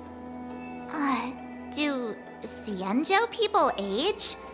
I rarely see any old people on the Xianzhou ship. And when I do, they're usually travelers. But General Huaiyan looks like an ordinary old grandpa. Is he really a Xianzhou general? Good question. He's right there. So why don't you ask him yourself? Nah, I'd like to live a little longer. We should leave. General Jingyuan asked Yan Qing to entertain us, so obviously, he has important matters to discuss. Let's not waste any time here.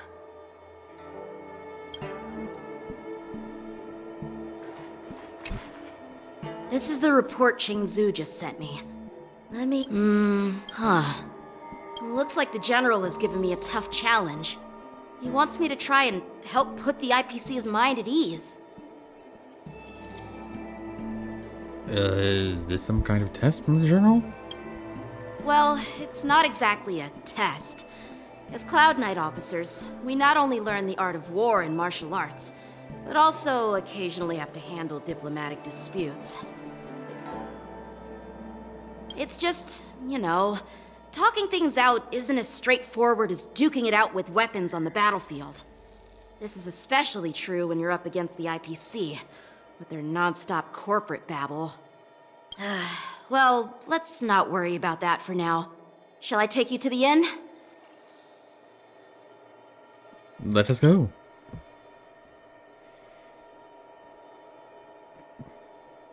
It is the Luofu's honor to have you in attendance at the war dance. Yet, the fact that a simple martial arts ceremony has attracted esteemed generals from the Zhu Ming and the Yao Qing implies intentions beyond mere spectating. Might there be any specific instructions from the Marshal? You're overthinking it, Jingliu. As I said, I'm here to broaden my granddaughter's horizons. I have no ulterior motives. However, I have no clue what the Yao Qing Arbiter General has in mind. Do you remember when you accepted this position? I told you that an Arbiter General's battlefield goes beyond the physical one. You'll need to lead and manage everything on the Xianzhou. The title of Arbiter General holds a weight far greater than its literal meaning. So many years have passed, and you've done well. However, longevity for the Xianzhou people can be a curse. Living too long means that every mistake you made will lurk in the shadows. And one day, they'll eventually catch up to you. The Marshal knows everything that has happened on the Luofu. As for the Merlin's Claw of the Yao Qing, she has come specifically for you. Speaking of which, why hasn't she arrived yet? They say the Merlin's Claw strikes like lightning. Being late isn't her style. That's not true, General Huaiyan. She's been here a while, but I'm sure you've heard of her unbridled nature. As soon as she disembarked from the star skiff, she mentioned having something to attend to and simply disappeared. You must be the messengers from the Xianzhou Yao Qing, I assume. We are Jiaoqiu and Moza, retainers of the Merlin's Claw. It's an honor to meet you in person, Arbiter General. Now this is interesting. A guest who doesn't come to visit but sends a message instead. What does she mean? Tell me, what could be more important to her than coming here?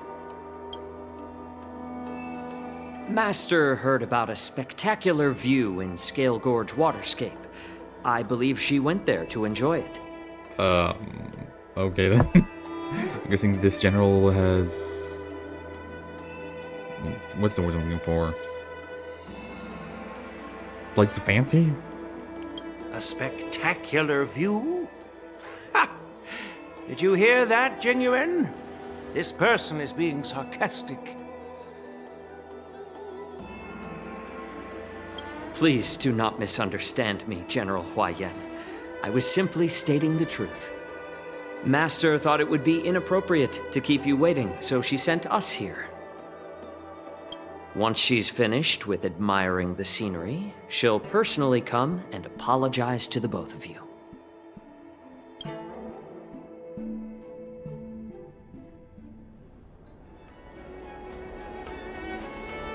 I wonder if we patched them on the way out. Drat. I forgot to ask Yun Li to return my sword. About that. I don't think you'll ever get your sword back. Unacceptable. Every sword is precious to me. If it weren't for the General's interference, I would have taught that shameless girl a lesson in swordplay. No comment. By the way, I don't know if it's just me, but the General seemed a little reserved. Could it be because of Elder Huayan's visit? Reserved? Really? Maybe I'm just overthinking things. No, you're not. When I entered the Palace of Astrum, I realized that the messenger from the Xianzhou Zhu Ming was actually the Arbiter General himself. So, the messenger from the Xianzhou Yao Qing must be the Merlin's Claw herself, I presume. That's right. Well, that's what makes this entire thing so unusual. What's so unusual about it?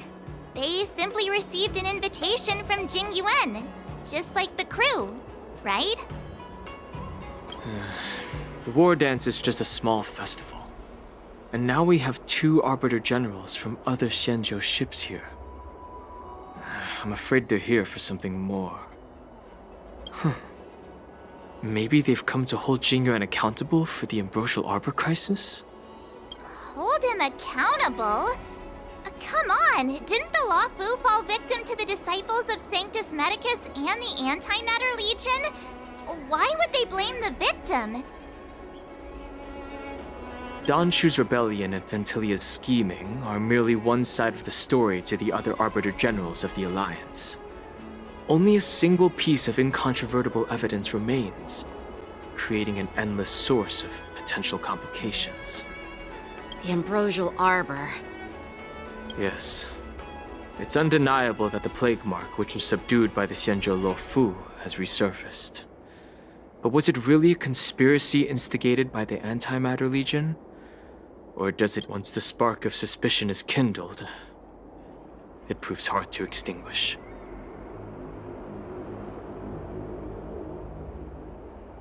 No wonder we were called back. What was I thinking? Seriously, here I was looking forward to a carefree and enjoyable trip. But it seems wherever we go, drama is just around the corner. Aw, I was so excited. I thought those Arbiter Generals were just here to see the ceremony. By the way, I heard that an alchemist from the Zhuming diplomatic ship has arrived, and rumors say that she's to be the new Cauldron Master of the Alchemy Commission on the Luofu. An alchemist from the Zhu Ming serving as the Cauldron Master on the Luofu? While it's not unheard of, the timing itself... Thanks to your words, Mr. Dan Heng. Now I finally see the underlying tensions. The General is under tremendous pressure right now, but I was completely oblivious to his troubles. How naive of me. Come on, don't think like that. Leave the adult matters to the adults. Even if you wanted to do something for the General, it's not like you can do anything. That doesn't really help March. Did I say something wrong? Again? Please, please, March. Just keep quiet. Miss March is right. I don't have the skills to share the General's burdens at the moment. Still, I'll do my best to follow his instructions. Let's go. Once I've taken you to your accommodations, I need to go to the Artisanship Commission to handle the IPC's protest. He looks like he has a lot on his mind. We can't just let him go alone. Why don't we accompany you to the Artisanship Commission? This is too much trouble. While I appreciate your kindness, dealing with the IPC's workers could be tricky. I'm afraid this will cause trouble for the Express. No worries. We're pretty experienced in dealing with the IPC. You've heard of the 10 Stone Hearts? We've dealt with quite a few of them, right?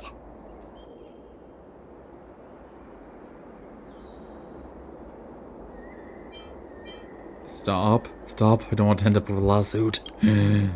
What's with you turning into a scaredy cat? I didn't see you worrying about lawsuits when you wrecked that giant mech. Well, since you're willing to help, I won't decline your kindness. Let's head to the Artisanship Commission and meet them.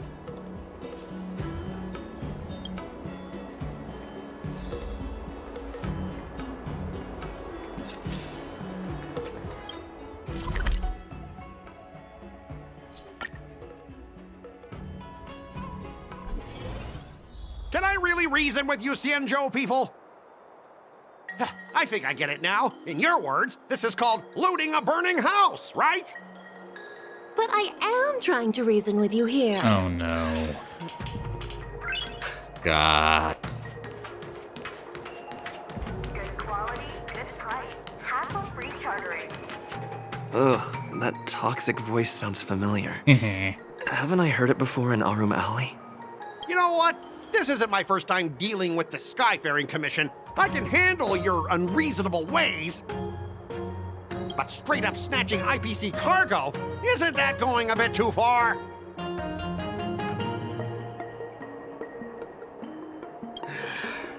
Just as I've said it many times already.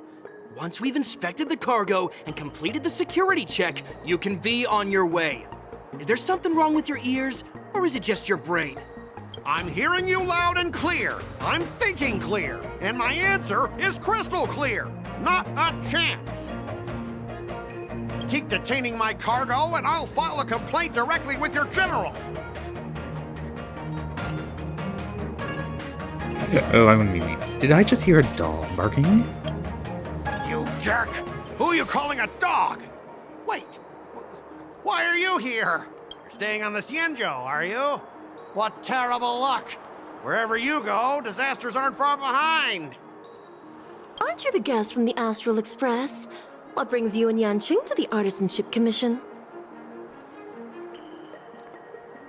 I'm here to help Yanqing sort out the trouble caused by the IPC. Trouble caused by the IPC? I'd say it's caused by the Skyfaring Commission! Looks like you've met this IPC worker before.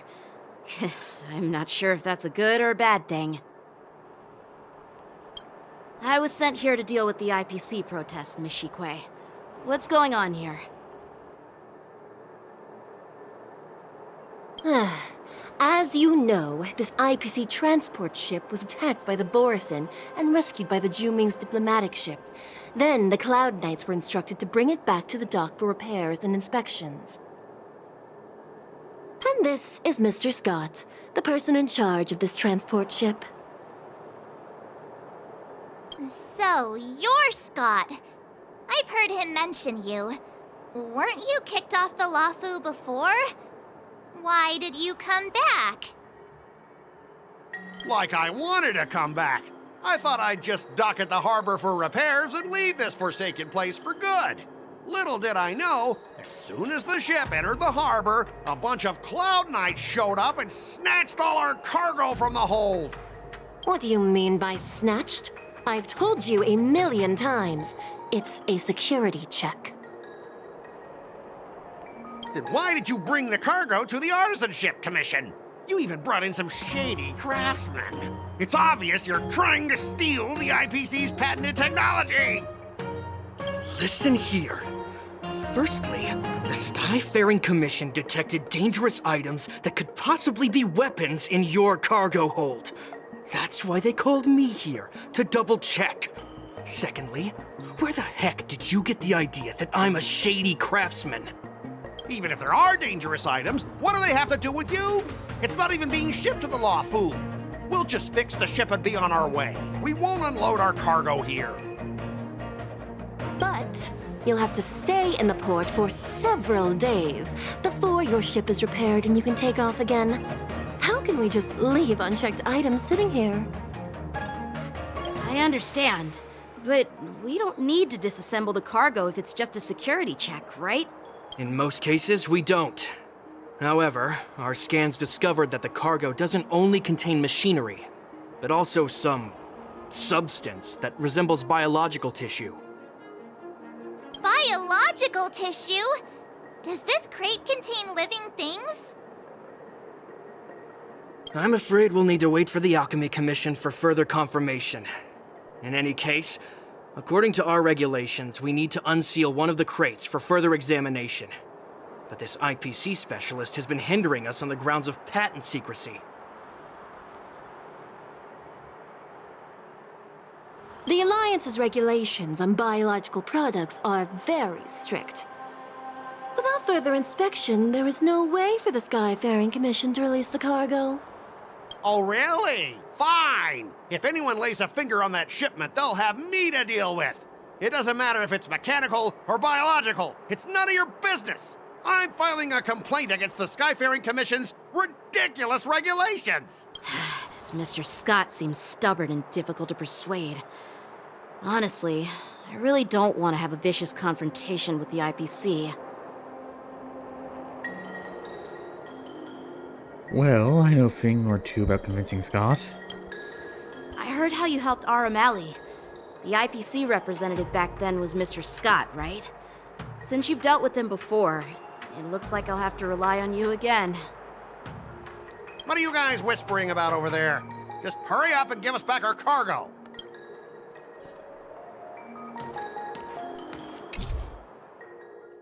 Morale is higher than your equal to your opponent. Okay.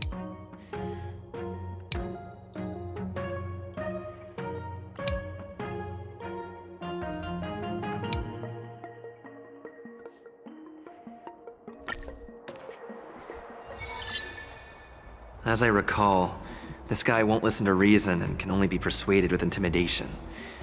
But he does seem to follow rules to some extent. Let's use that against him. Speaking of regulations, we have our own laws and regulations too. According to Article 4 of the Xianzhou Alliance IPC Trade Consensus, the Alliance and IPC shall never infringe on each other's intellectual property rights.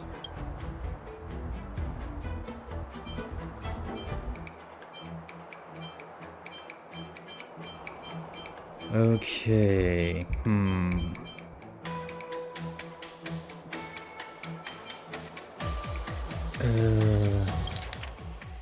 Imitation. Young King's identity, maybe, or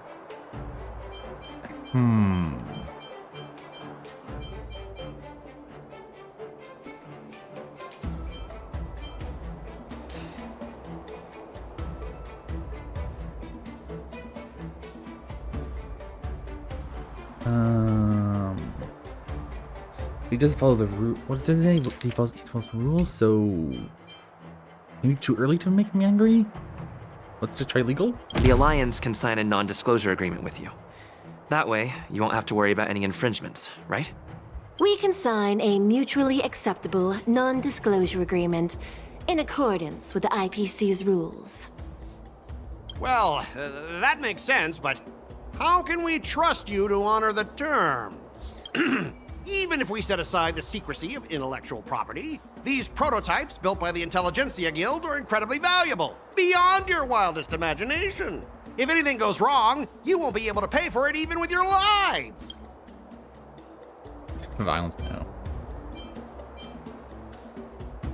This pay compensation seems like the most obvious choice. Can you give us an exact amount, Mr. Scott? If there's any damage after the inspection, the Skyfaring Commission will compensate you. The Skyfaring Commission. Yeah, they will compensate you, provided a detailed report of the damage is submitted. I don't doubt the financial strength of the Skyfaring Commission. However, this is not just about money. Besides, the cargo on this transport vessel belongs to the Intelligentsia Guild. If you want to inspect the cargo, shouldn't you at least call in a member of the Intelligentsia Guild to be present?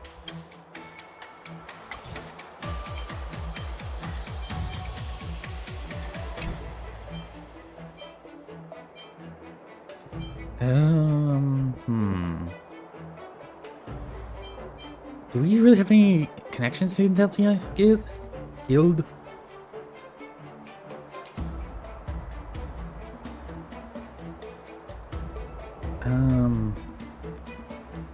Like, we're not really close with anyone, I guess. I don't... Escalate? Escalate to who? Well, we're on Jian show, so... According to the principle of territoriality, since your vessel is stranded on the Xianzhou, the Skyfaring Commission has the right to inspect it. Indeed. According to Article 27 of the Xianzhou Legal Code, all official and private goods upon entering the port shall be subject to inspection. Failure to submit to such inspection shall be deemed equivalent to the possession of unlawful items and shall be subject to legal ramifications. My synesthesia beacon must not be working, because I have no idea what you just said. Well, we just understood what you just said. Simply put, if you insist on hindering the inspection, we'll have to treat the cargo as unlawful items and confiscate it. Confiscate it? How can you Xianzhou people be so unreasonable? If this were pure point, and incoming cargo posed a safety risk, the IPC would take it in for containment and disposal, correct? That's true, but the IPC sometimes makes exceptions. For example, they've always given special terms to Xianzhou vessels. Really? Well, you guys sure know how to argue your case. Fine, I'll allow you to do the security inspection. It's just that, I need some time to sort things out. This is a big deal. Let me talk to headquarters first. So, Mr. Scott, are you just stalling for time and planning to leave the Xianzhou as soon as your ship is repaired? To avoid the Skyfaring Commission's inspection? Well, IPC staff are free to come and go, as long as they don't break any laws. Yeah, you've got some insight there. Who are you again? Allow me to introduce myself. I'm Lingsha, Cauldron Master and head of the Alchemy Commission on the Luofu. Could she be? Yeah, she's the new Cauldron Master assigned here from the Xianzhou Zhuming. I received a report from the Artisanship Commission about cargo containing samples of unknown organisms. It said they needed help from the Alchemy Commission. I had nothing better to do, so I came myself. Her hands are very distractingly red. It's fine, Mr. Scott. If you really don't want your cargo to be inspected, it doesn't matter. Huh? It doesn't matter? How can you say that? Why are you being so nice all of a sudden? Well, since you're not going to check it, I'll take this crate and be on my way. Is that okay with everyone? Yeah, sure. Why should I object? Not only this sample, but all the goods on the transport ship are yours to keep. Like I said, we won't inspect them. I'm going to guess she's going to say something bad next. Wait a minute! Well, that's more like it. If only the young displayed a more reasonable attitude, we could have sidestepped that altercation just now. Our ship will leave in a few days once the engines are repaired. Your ship can leave whenever you want, but I'm afraid I can't say the same for your cargo. According to the import and export regulation signed between the Xianzhou and IPC, all biological shipments can only leave the port when they have confirmed to be of no threat, or when all biological activity expires. Since we can't determine if your shipment is safe for the environment, I guess we'll have to wait for its biological activity to expire. Let me check the previous cases. Normally, it'll only take around 47 star calendar years. Oh my. Only 47 years? Well, for prolonged live species, I guess that's just like a blink of the eye. Well, I mean, it's probably exaggerating. Why so surprised? You're still young and full of energy. I'm pretty sure you'll live a few more decades. Have some confidence in yourself.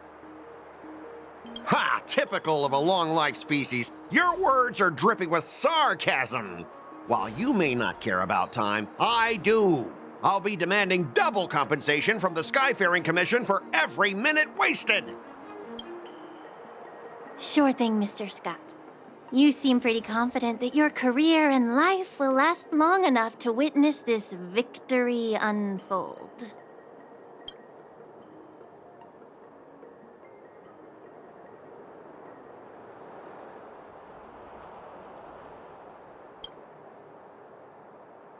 Step aside, guys. Let them do the inspection. But, Mr. Scott... Come on, we're already in enough trouble. Just let them do the security inspection. And if needed, I can always grovel before the Intelligentsia Guild later. I'm just using my head for what it's apparently good for, right?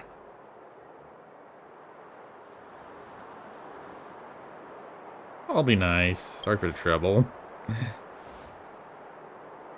Well, honestly, at least you're not as annoying as that woman. I'm not sure that's a plus or not. But you're still as annoying as ever. This lady is really something else.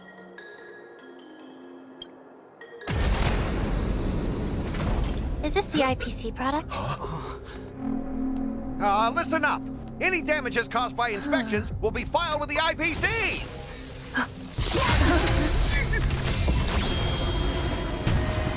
Turn it off.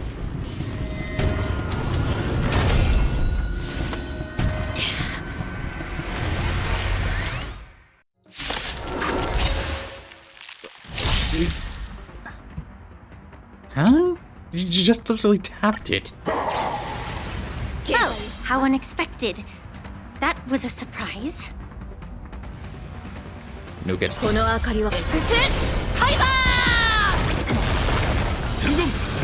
Oh, I was thinking more.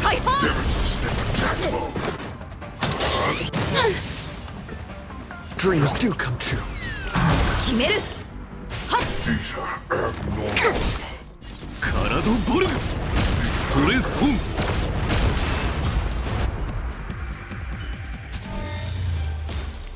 Were you seriously planning to leave this stuff unchecked at the dock for days? That's way too dangerous.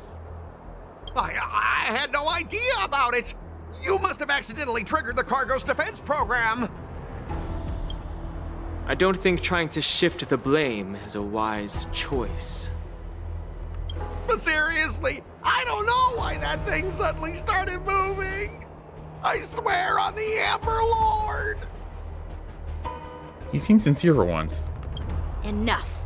Miss Shikue, please escort our IPC guest to the Skyfaring Commission. I'm on it. Please follow me, Mr. Scott.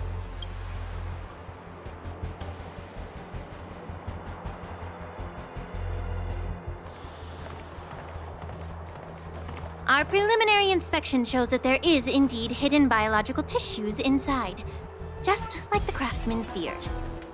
I can't even tell if it's ingenium or biological in nature.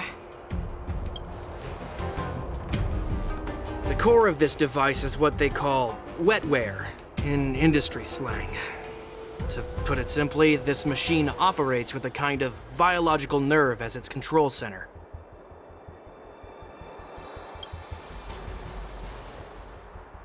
I'll take some samples for the alchemist to analyze and figure out where the biological tissue comes from. Isn't that facsimile similar to the wolf thingy, so maybe it's part of a wolf thingy? Why would the Intelligentsia Guild use such unethical technology? Perhaps they're trying to create a new weapon? Whatever the reason is, it's probably why the Borisin attacked the ship. No wonder the IPC were trying to obstruct our inspection. I'll contact the Ten Lords Commission and ask the judges to come and give their final verdict on this. According to our rules, all prisoners and weapons involving dangerous creatures must be taken to the shackling prison for further sentencing. After all, it's the safest place on the Luofu. As for you, Mr. Craftsman, please go with the Cloud Knights and explain the situation to the judge.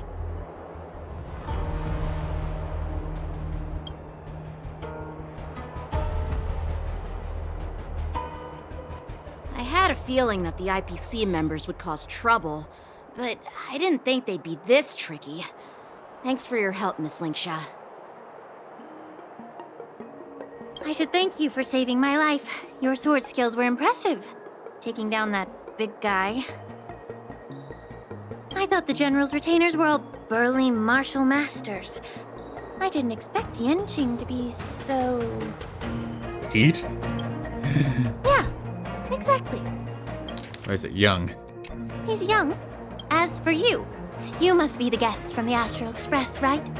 Saving the Luofu from that crisis. It's so impressive. It wasn't a big deal. Really. It's still early. So why don't we get some tea at the Alchemy Commission? We can discuss your suggestions for revitalizing the commission. I'd be happy to accept your invitation. And you three are coming too, right? Tea is nice. Except if it gives you a tummy ache. Nothing to see here. These machines are to be shut down. Keep your distance until then. I guess, even though that sounded female, the outfits are very, good at, hiding. Well, I guess they only have one model. Let's not, beat her on the whoosh.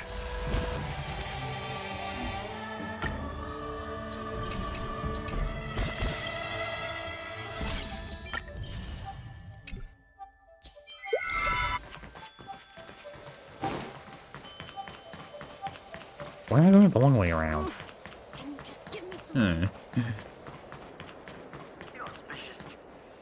All these years, and the view at the Alchemy Commission hasn't changed a bit. The tides come and go, but the ancient sea remains the same. For us Vidyadhara, there's nothing more nostalgic than our homeland. I should have guessed that. You're a Luofu native, Miss Lingsha?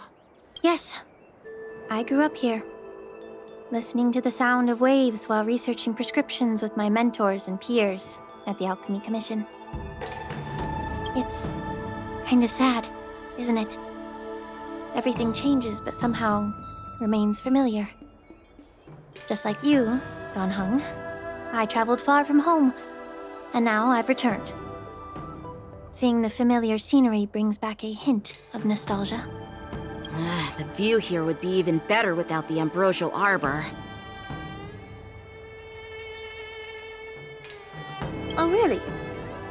I think that towering tree looks pretty impressive. Even if it's impressive, it's a plague mark. The Xianzhou have been fighting abominations for thousands of years. And now that the ambrosial arbor has been reborn, it's only natural for everyone to feel uneasy. Well, once a seed is planted, no matter how long it takes, it'll eventually sprout and bear fruit. In my humble opinion, the rebirth of the ambrosial arbor and the resurgence of the disciples of Sanctus Medicus were inevitable. The seed was already planted when the ancestors of the Xianzhou sought immortality.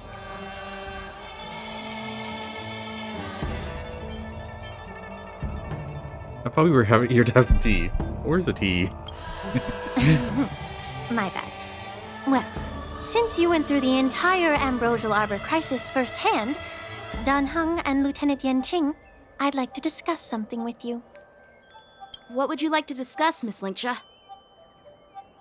I was lucky enough to be chosen by the Alliance to come in and clean up all the old grime in the Alchemy Commission.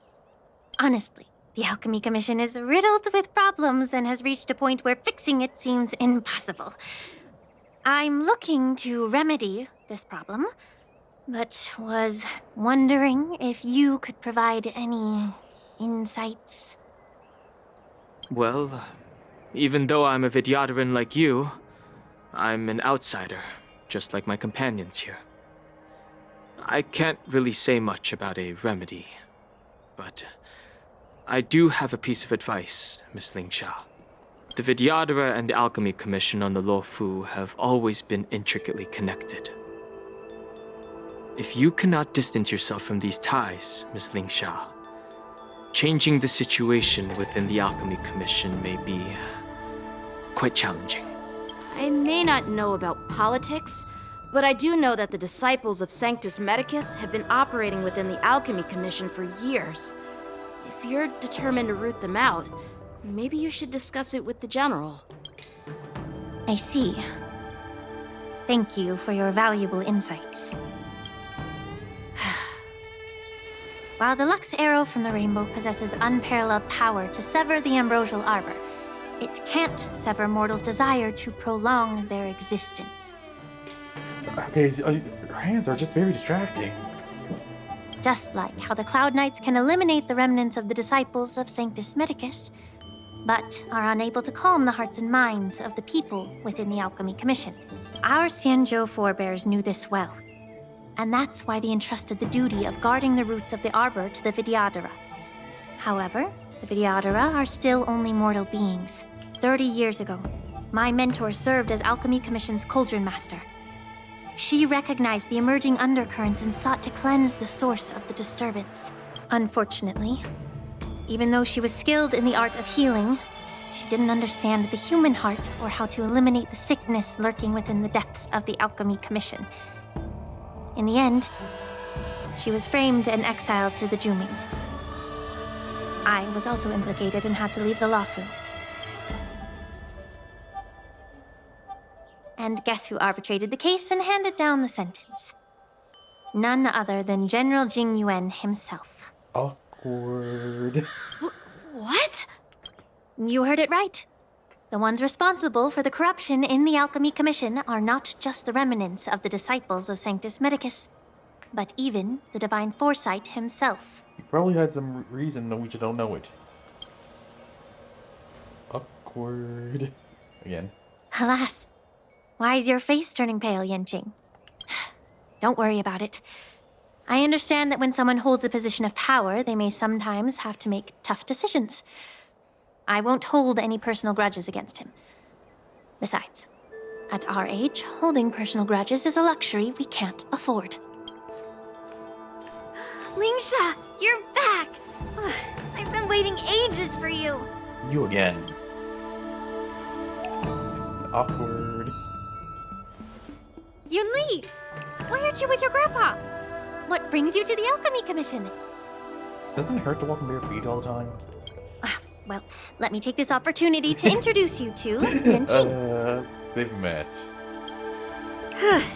What a small world. You stole my sword! Give it back! I see. Let's skip the introduction part then. Why do I keep bumping into you? Are you stalking me or something? We were here first. Of course not. Unlike you, Miss Yunli, I have important things to take care of. You, on the other hand, seem to have all the time in the world to wander around without returning my sword. Grandpa used to say that a sword reflects its master. I talked to your sword, and it told me that you've been distracted. You hesitate when you should strike, and you struggle to stay calm when your sword is unsheathed. Now that I see you again, I realize your sword was right. It wasn't me who took your sword. It was you who lost focus. Do you really expect me to believe that nonsense?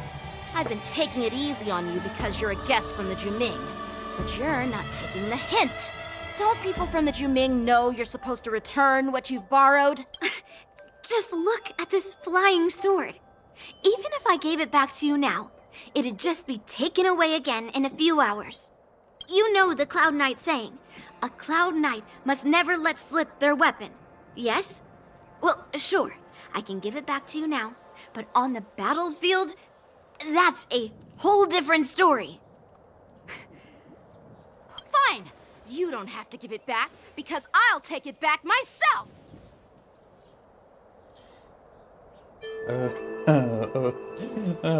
No, that's mean. I don't think we can really say that. We were the youngest here. So, is this the war dance? Between these two, who do you think is tougher, Dan Heng? Don't get me wrong. I'm just curious. Get ready to separate them.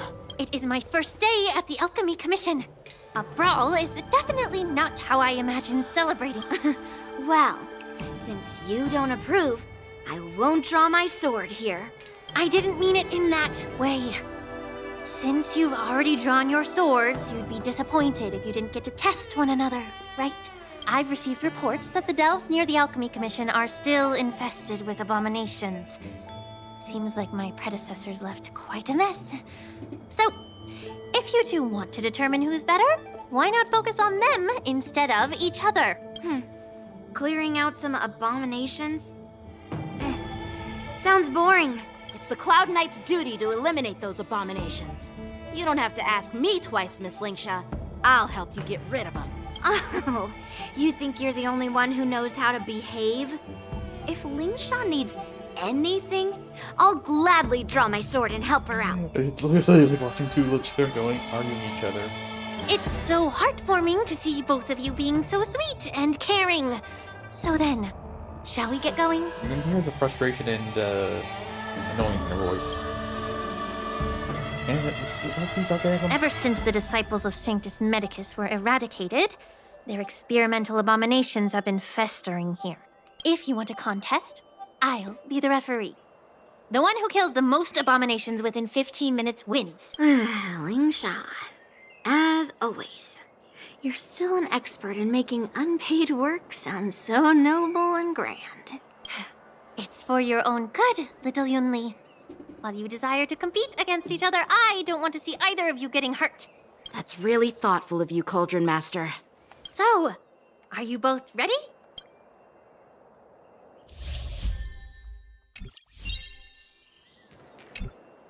Ugh. Let me say it again. Be careful when you draw your swords, and make sure... Can we...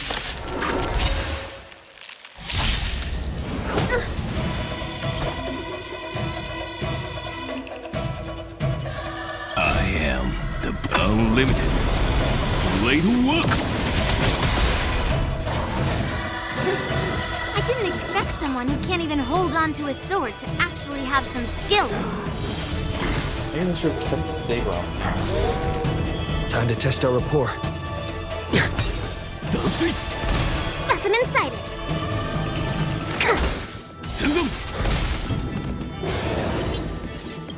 The mood is set. Let the show begin!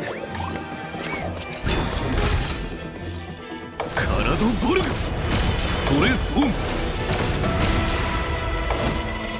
逃げ場はない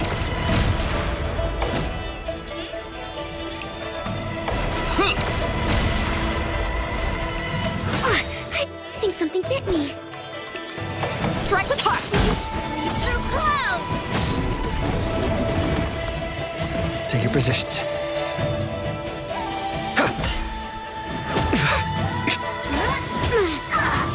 Did she tell everybody on the Commencing field research. what happened?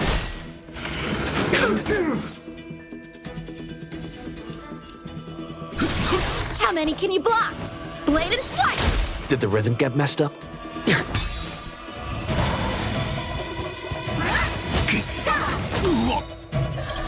I am the bone of my soul. Unlimited Blade Works! Specimen sighted. To travel. I can breathe easy again. Strike with heart! Practice is over. Swords descend! Descend to earth. Mood is... Let the show begin!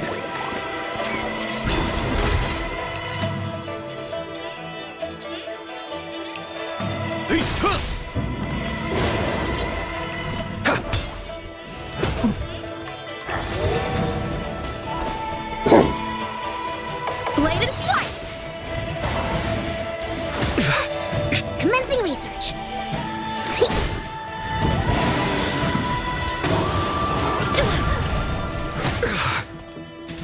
Stay in step. Karado Borg! Tore Son!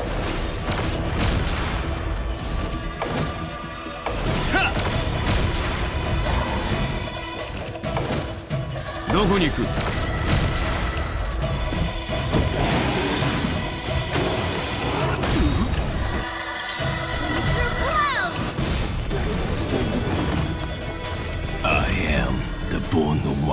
Unlimited. Blade works! Specimen sighted. Dazui!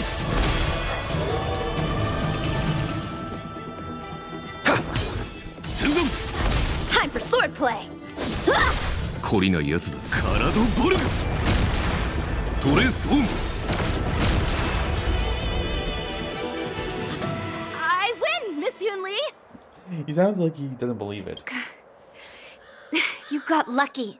Why don't you just give me back my sword, sincerely apologize, and then go cry your eyes out to your grandpa? I think you're taking it a bit too far. Consider yourself lucky that I'm not interested in your rusty sword, as I don't have the nasty habit of snatching other people's weapons. Yeah, you're taking it a bit too far. All you did was chop down a few monsters. Don't get carried away with yourself. If you think you can just take this sword from my hand, go ahead and try.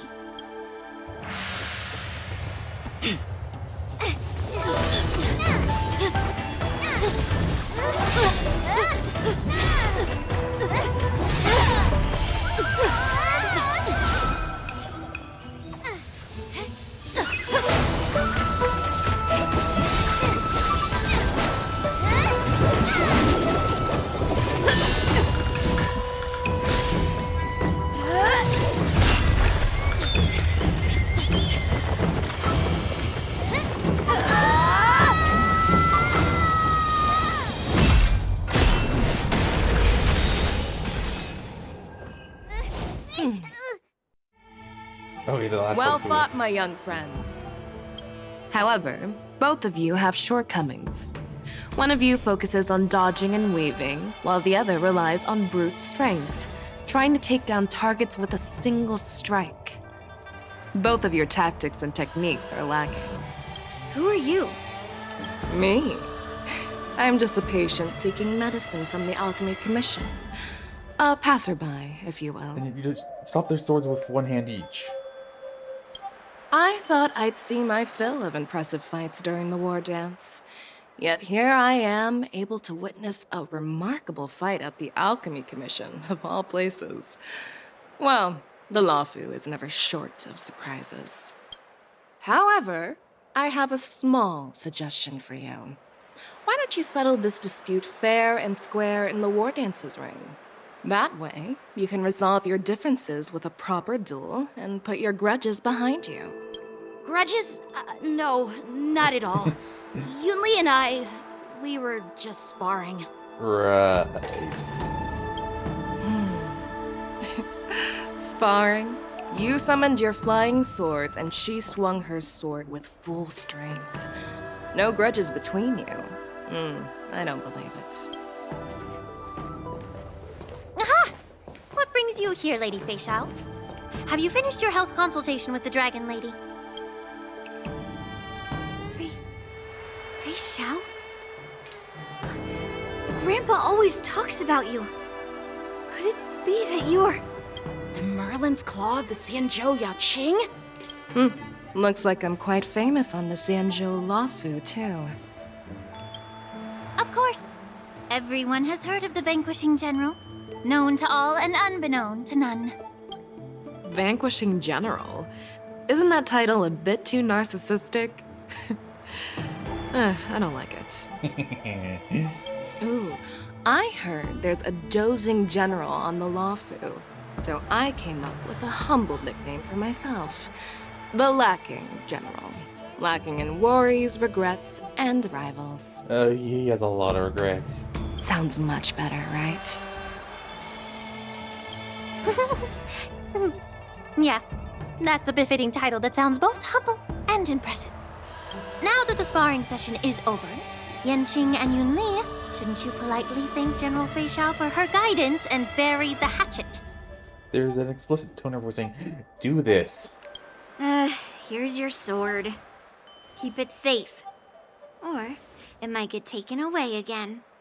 By the way, we haven't settled the score yet. I'll defeat you fair and square next time we fight. This is how she apologizes? Now that I finally got my sword back, I should report to the seat of divine foresight. I'll take my leave, General Feixiao.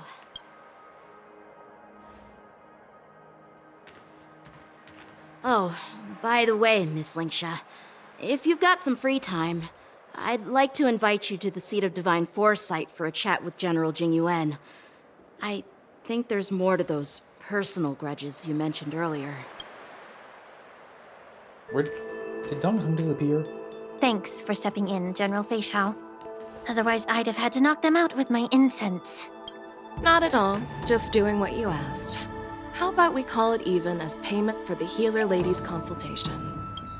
Sorry, but even a general needs to pay their bills. We don't do credit here. And let's not forget, you'd have been waiting decades for a chance to see the Dragon Lady if it weren't for me. You could just bring a Bible while she's running away with the commission. Well, you can always send the bill to the Seat of Divine Foresight and say it's for mentoring those kids. After all, it was quite the effort splitting them up. I nearly had to get tough. Now, if you'll excuse me, I need to find a spot and get some fresh air.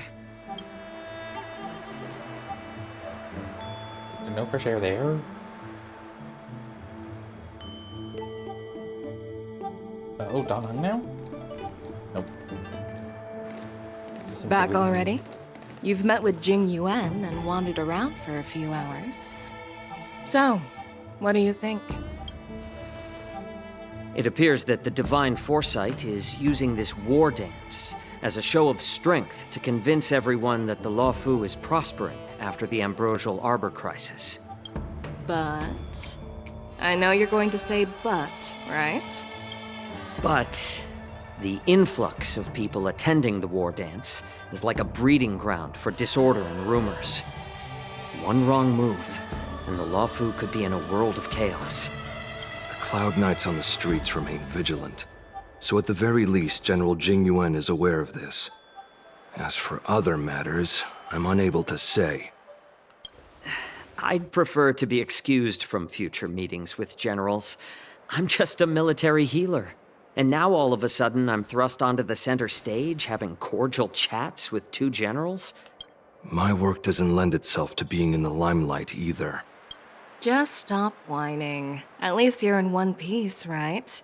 Before getting in touch with General Jingliu, I wanted to put aside my assumptions and see his momentum. That includes the overall bearing of the Cloud Knights on the street, what people are saying, and how those close to him behave. The might of an army dwells not within its pawns, but within the force of its collective momentum. Recognizing this fact reveals the true measure of power. Thanks for enlightening me, General.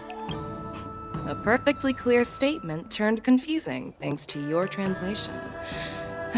You've made me lose where I was now. Anyway, this is how I operate in battle, so you might as well get used to it. Are you treating General Jingliu as your enemy? The longest-serving general of the Xianzhou Luofu. Do you think he'd have only a few enemies? By the way, General, you met the healer lady, yes? Could you show me the medicine she prescribed you? Well, the healer lady couldn't do anything about my condition. She just told me to enjoy some tasty food. Oh, doesn't sound good. So not even the famed healer lady could help? Don't worry. I'll fulfill my promise and find a way to cure you. Actually, I've found some leads. Well, life and death, Zhao Zhou. It's all predetermined.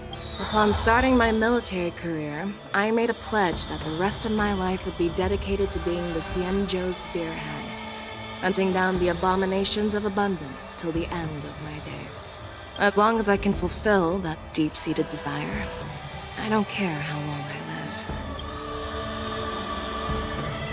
live. You asked if I view General Jingliu as my enemy. No. My real enemy has always been myself. Were those crows in the background noise? Enjoy some tasty food. So, what's for dinner tonight? Jeez. You really know how to read the room, don't you? You broke the tension. You guys figure it out for yourselves. I'm due to catch up with an old war friend I've not seen for quite a long time. What are the other two? Hey! Was that the Yaoqing general who just dropped in out of nowhere? Oh, she's so awesome. I mean, when Yun Li swung that massive sword, she just casually blocked her attack with ease. Mine too. Yeah. But to go up against Yun Li is quite impressive, you know? That aura of heroism and grace. It almost makes me want to learn Xianzhou swordplay. You think so too, right? That journal is totally something else. I agree. General Fei Xiao is indeed impressive. I was actually hoping you'd give Yanqing some praise. Thanks for the kind words, Miss March. The war dance is coming up, and I've been chosen to represent the Cloud Knights in the ceremony. I've had my fair share of defeats lately, and even though I know there are always more skilled sword masters out there, seeing General Fei Xiao's skills today has made me feel a bit uneasy again. Don't underestimate yourself. After all, generals won't fight in the ring during the war dance. Just remember the state of mind you had when you single-handedly took on me and Blade, putting life and death aside. With that mindset, you can prevail against most challengers. I see. Thanks for the advice, Master Dan Heng.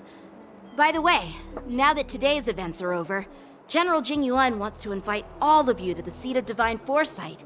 He has something important to discuss. Something important? I bet it's about how to deal with the generals from the Yaoqing and the Zhuming. I really don't want to get caught up in grown-up games so soon. I just hope Generals Fei Xiao and Huaiyan can see the truth. We don't need any more chaos on the Luofu before the war dance.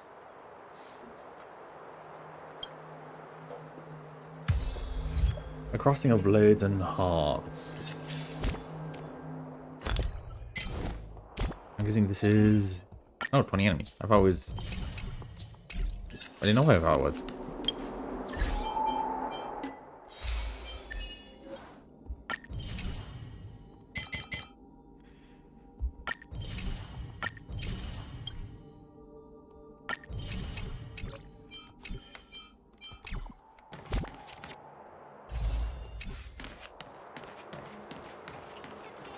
I'll probably go see what the general wants without me yet.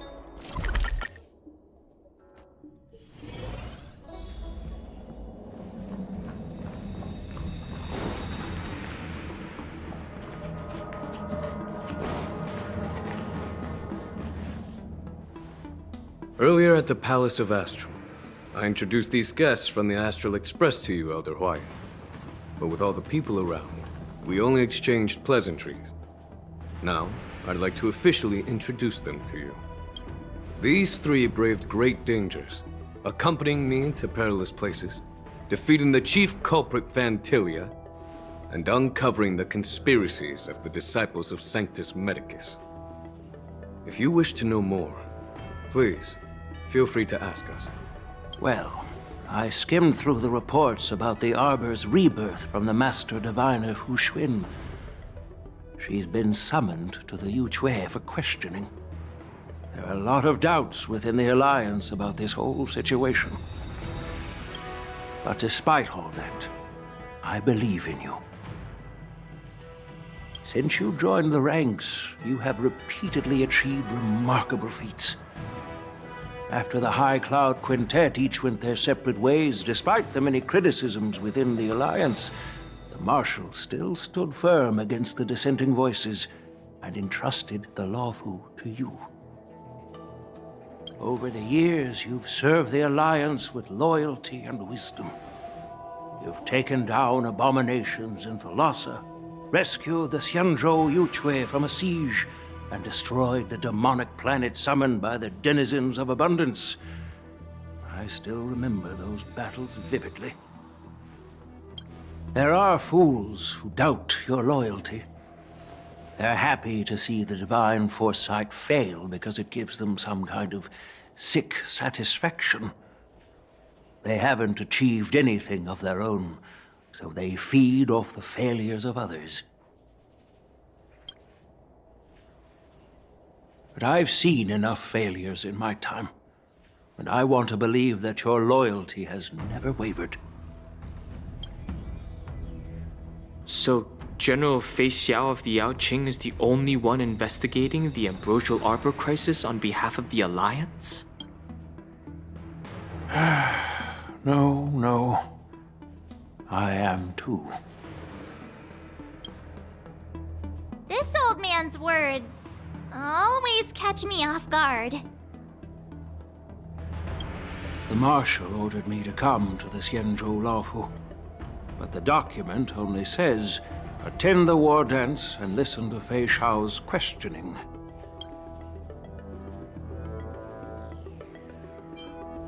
Since the Marshal's orders, do we need to step aside? No need for that. You're all important witnesses. The Marshal is well aware of Jingliu's purpose in holding the ceremony, and understands the situation he is facing. She mentioned it because she believes both issues are important. Thanks for your kindness and sincerity, Elder Huayan. But is it appropriate to tell everyone here about the Marshal's orders? By introducing the Express's witnesses to me alone, aren't you aiming to discern the intentions behind both my actions and Fei Xiao's? And whether there's any discord between us? Well, as for the Ambrosial Arbor crisis, all I need to do is listen. General Fei Xiao will be the one asking the questions. To be honest, I'm more concerned about the timely start of the war dance.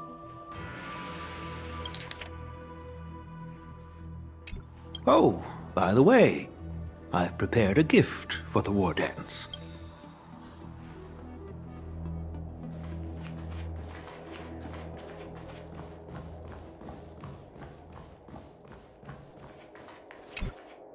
Yes, it's this case right here.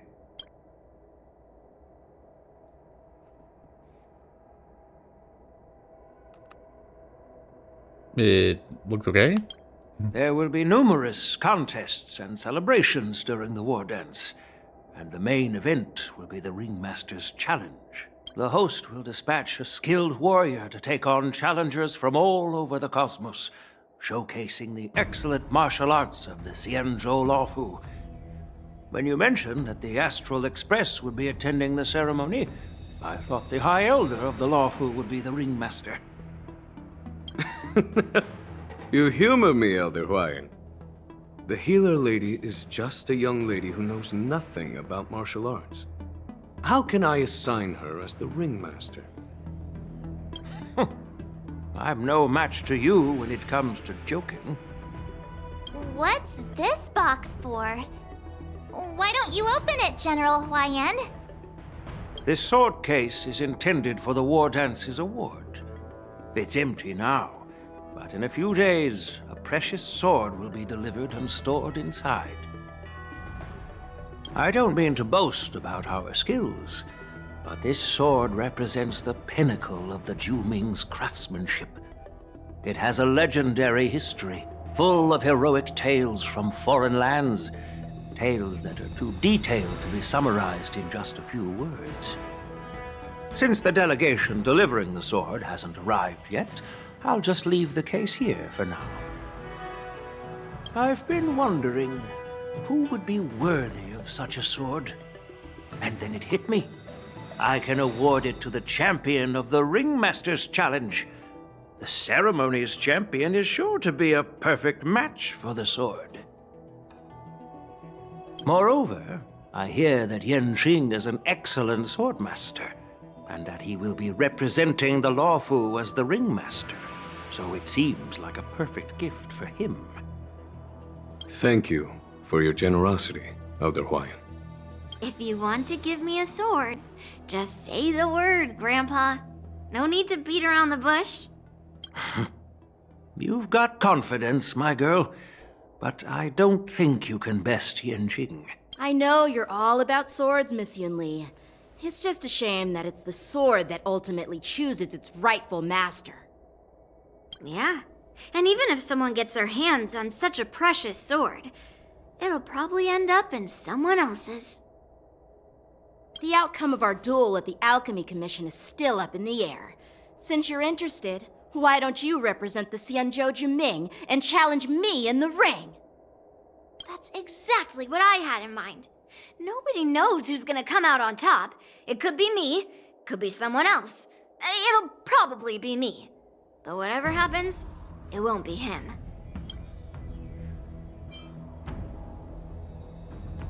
Looks like Fei Zhao was right. Not to be rude or anything. We've been watching their drama. I'm dying to find out who beats who.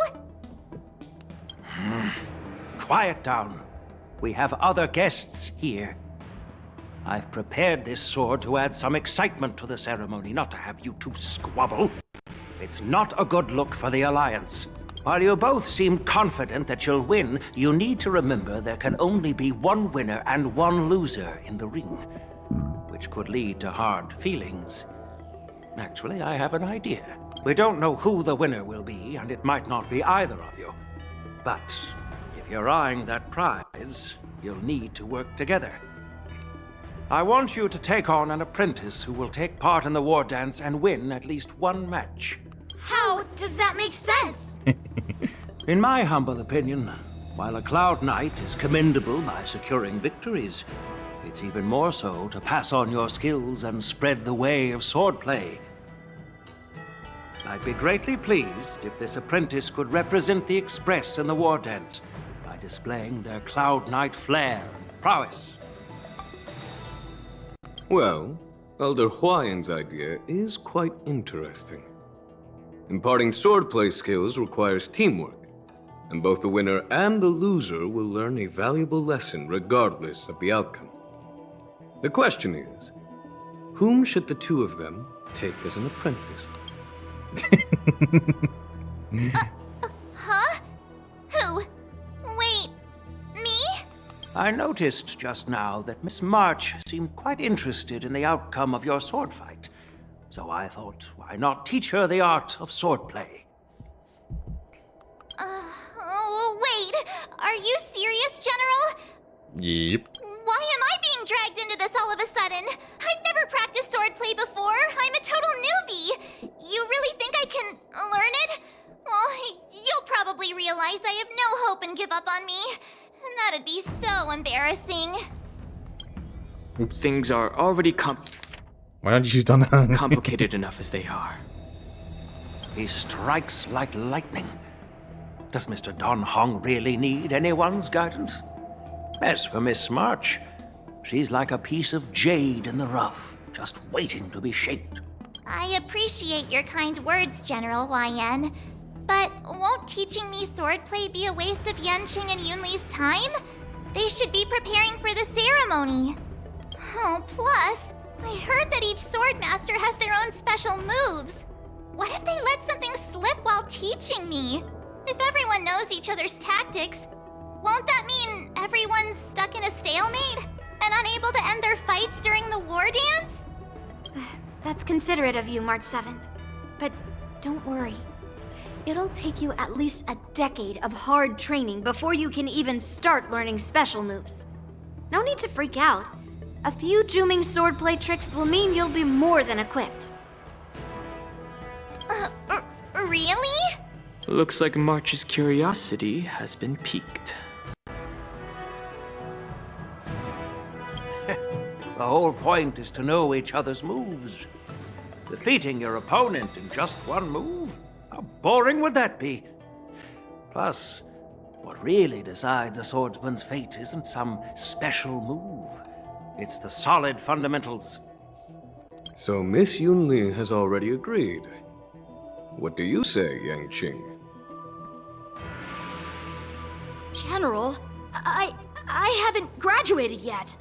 How can I be qualified to teach swordplay to others?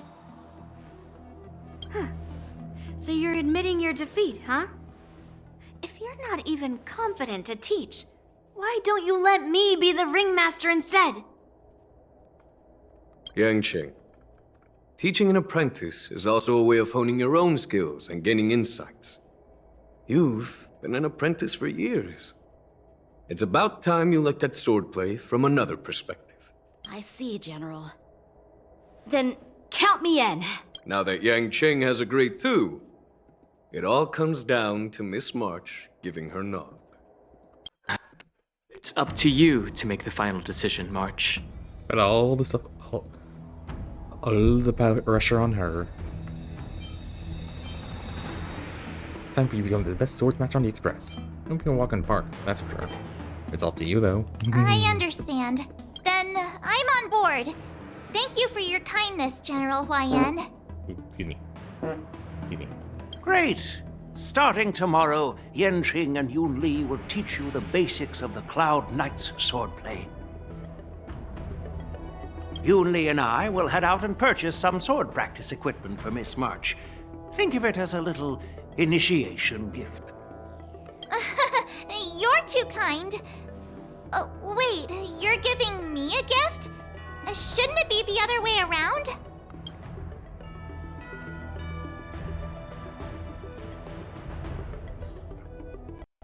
General Huayan's gone.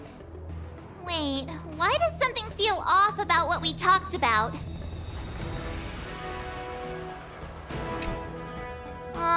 I think we strayed off topic. How did things even get to this point? Yeah, I brought you here because the General said he had some important matters to discuss. But how in the world did Yun Li and I suddenly become Miss March's swordplay mentors? Because General Huayan wants us to stick around on the Luofu for some time. But aren't we here to end the ceremony anyway?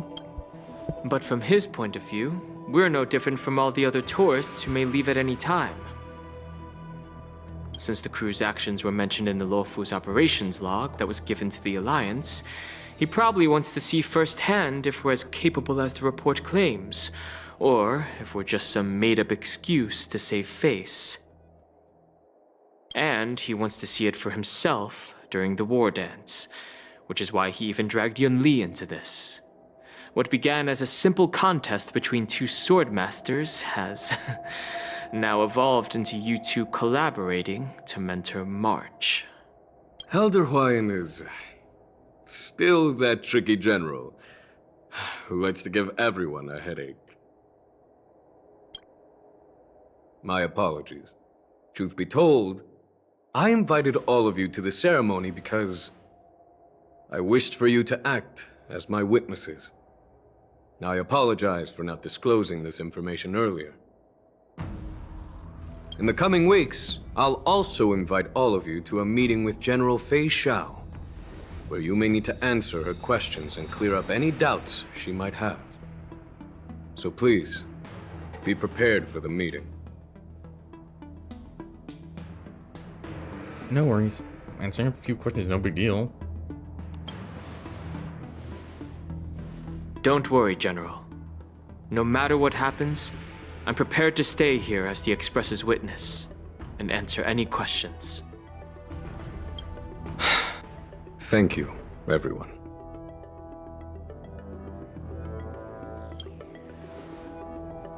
General, I know there isn't much I can do to share your burden, but...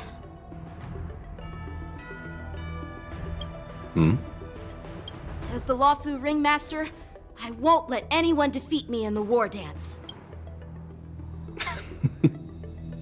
I know.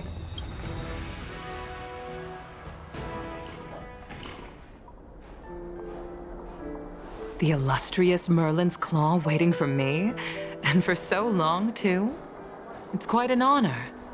It's been a while, General Fei Xiao. It's been 30 years since we last saw each other.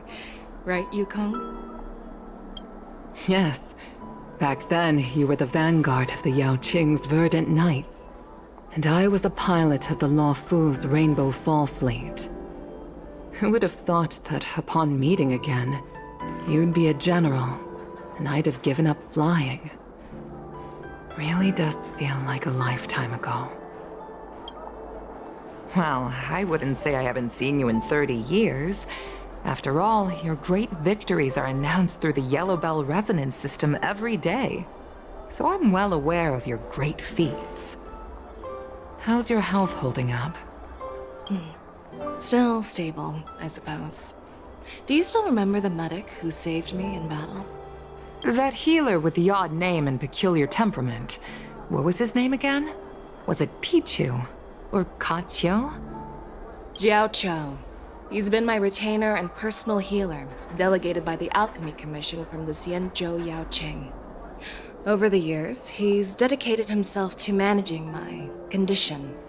It's thanks to him that I'm still in good health today. Given my background, I'm happy to have made it this far. I'm relieved to know that you're safe and sound. Well then, since you and Elder Huayan are here, I imagine you must have received orders from the Marshal? As your friend, may I ask how the Alliance intends to punish the General of the Lawfu? The Arbor's rebirth has frightened the elders who lurk behind the scenes. They fear the resurgence of abominations, much like what. Although the report from the Lawfu explained all the details, we don't know if the Ruin Legion really invaded, or how exactly the Stellaron Hunters and the Astral Express became involved. This puzzle has many missing pieces. As you know, the fugitive Jingliu, who mysteriously disappeared many years ago, has resurfaced. This time, she has brought along an outworlder and a coffin, claiming to offer the Marshal a method to fight against the Eons. The Lawfu Preceptor has also leveled accusations against Jingyuan for neglecting the Alliance's principles. She asserts that Jingyuan enabled the exiled Imbibitor Lunae to re-enter the Lawfu, thereby unlocking the lunarescent depths within Scale Gorge Waterscape, which in turn disrupted the Videodara's dutiful watch over the Ambrosial Arbor. It is for these reasons that I have come here to the Lawfu today. Well, duty calls. Perhaps I shouldn't have mentioned all of this to an uninvolved person, but since we once fought together, I didn't want to keep you in the dark. Perhaps pretending you didn't hear any of this would be for the best. I understand. I'm sorry. I was out of line. I know I shouldn't be defending General Jingyuan right now, but... well, you know how I am. The Lawfu has enjoyed centuries of stability since the end of the sedition of Imbibitor Lunae, much of which can be attributed to General Jingyuan's masterful strategizing. Unfortunately, for a long-life species, enduring through the ages always culminates in a failure that undoes all previous achievements, a moment that our adversaries relish. That's true. And that's why I'm also here for another purpose. To visit Hule. Hule? You mean that Hule? The Borisin warhead? The same Hule who has been imprisoned in the Shackling prison for over 7 centuries?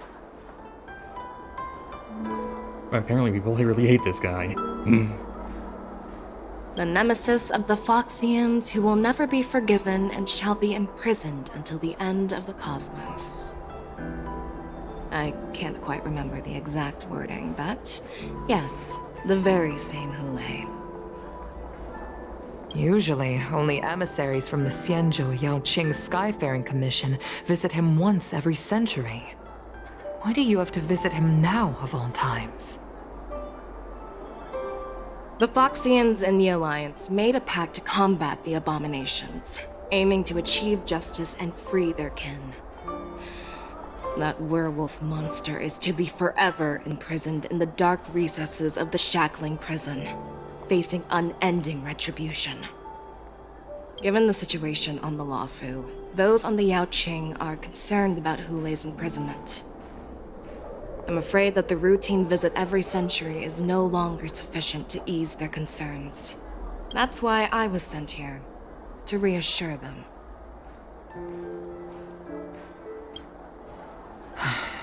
It's all bad news.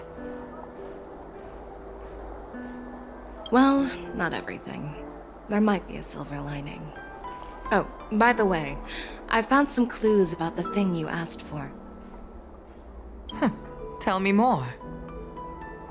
The Verdant Knights followed the route you mentioned and discovered the wreckage of the Whistling Flame ship. Unfortunately, there were no survivors and no cargo. However, someone had already been on the scene before we arrived. Our people? Or someone from the IPC? No, neither.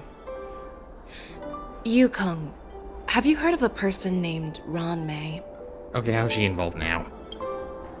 Well, we're not gonna find out for a while.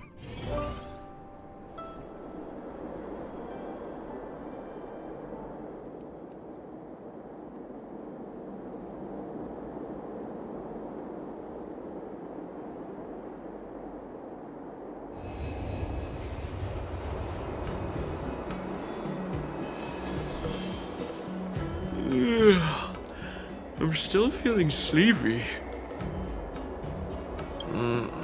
Did I oversleep? Where did March and Donhung go?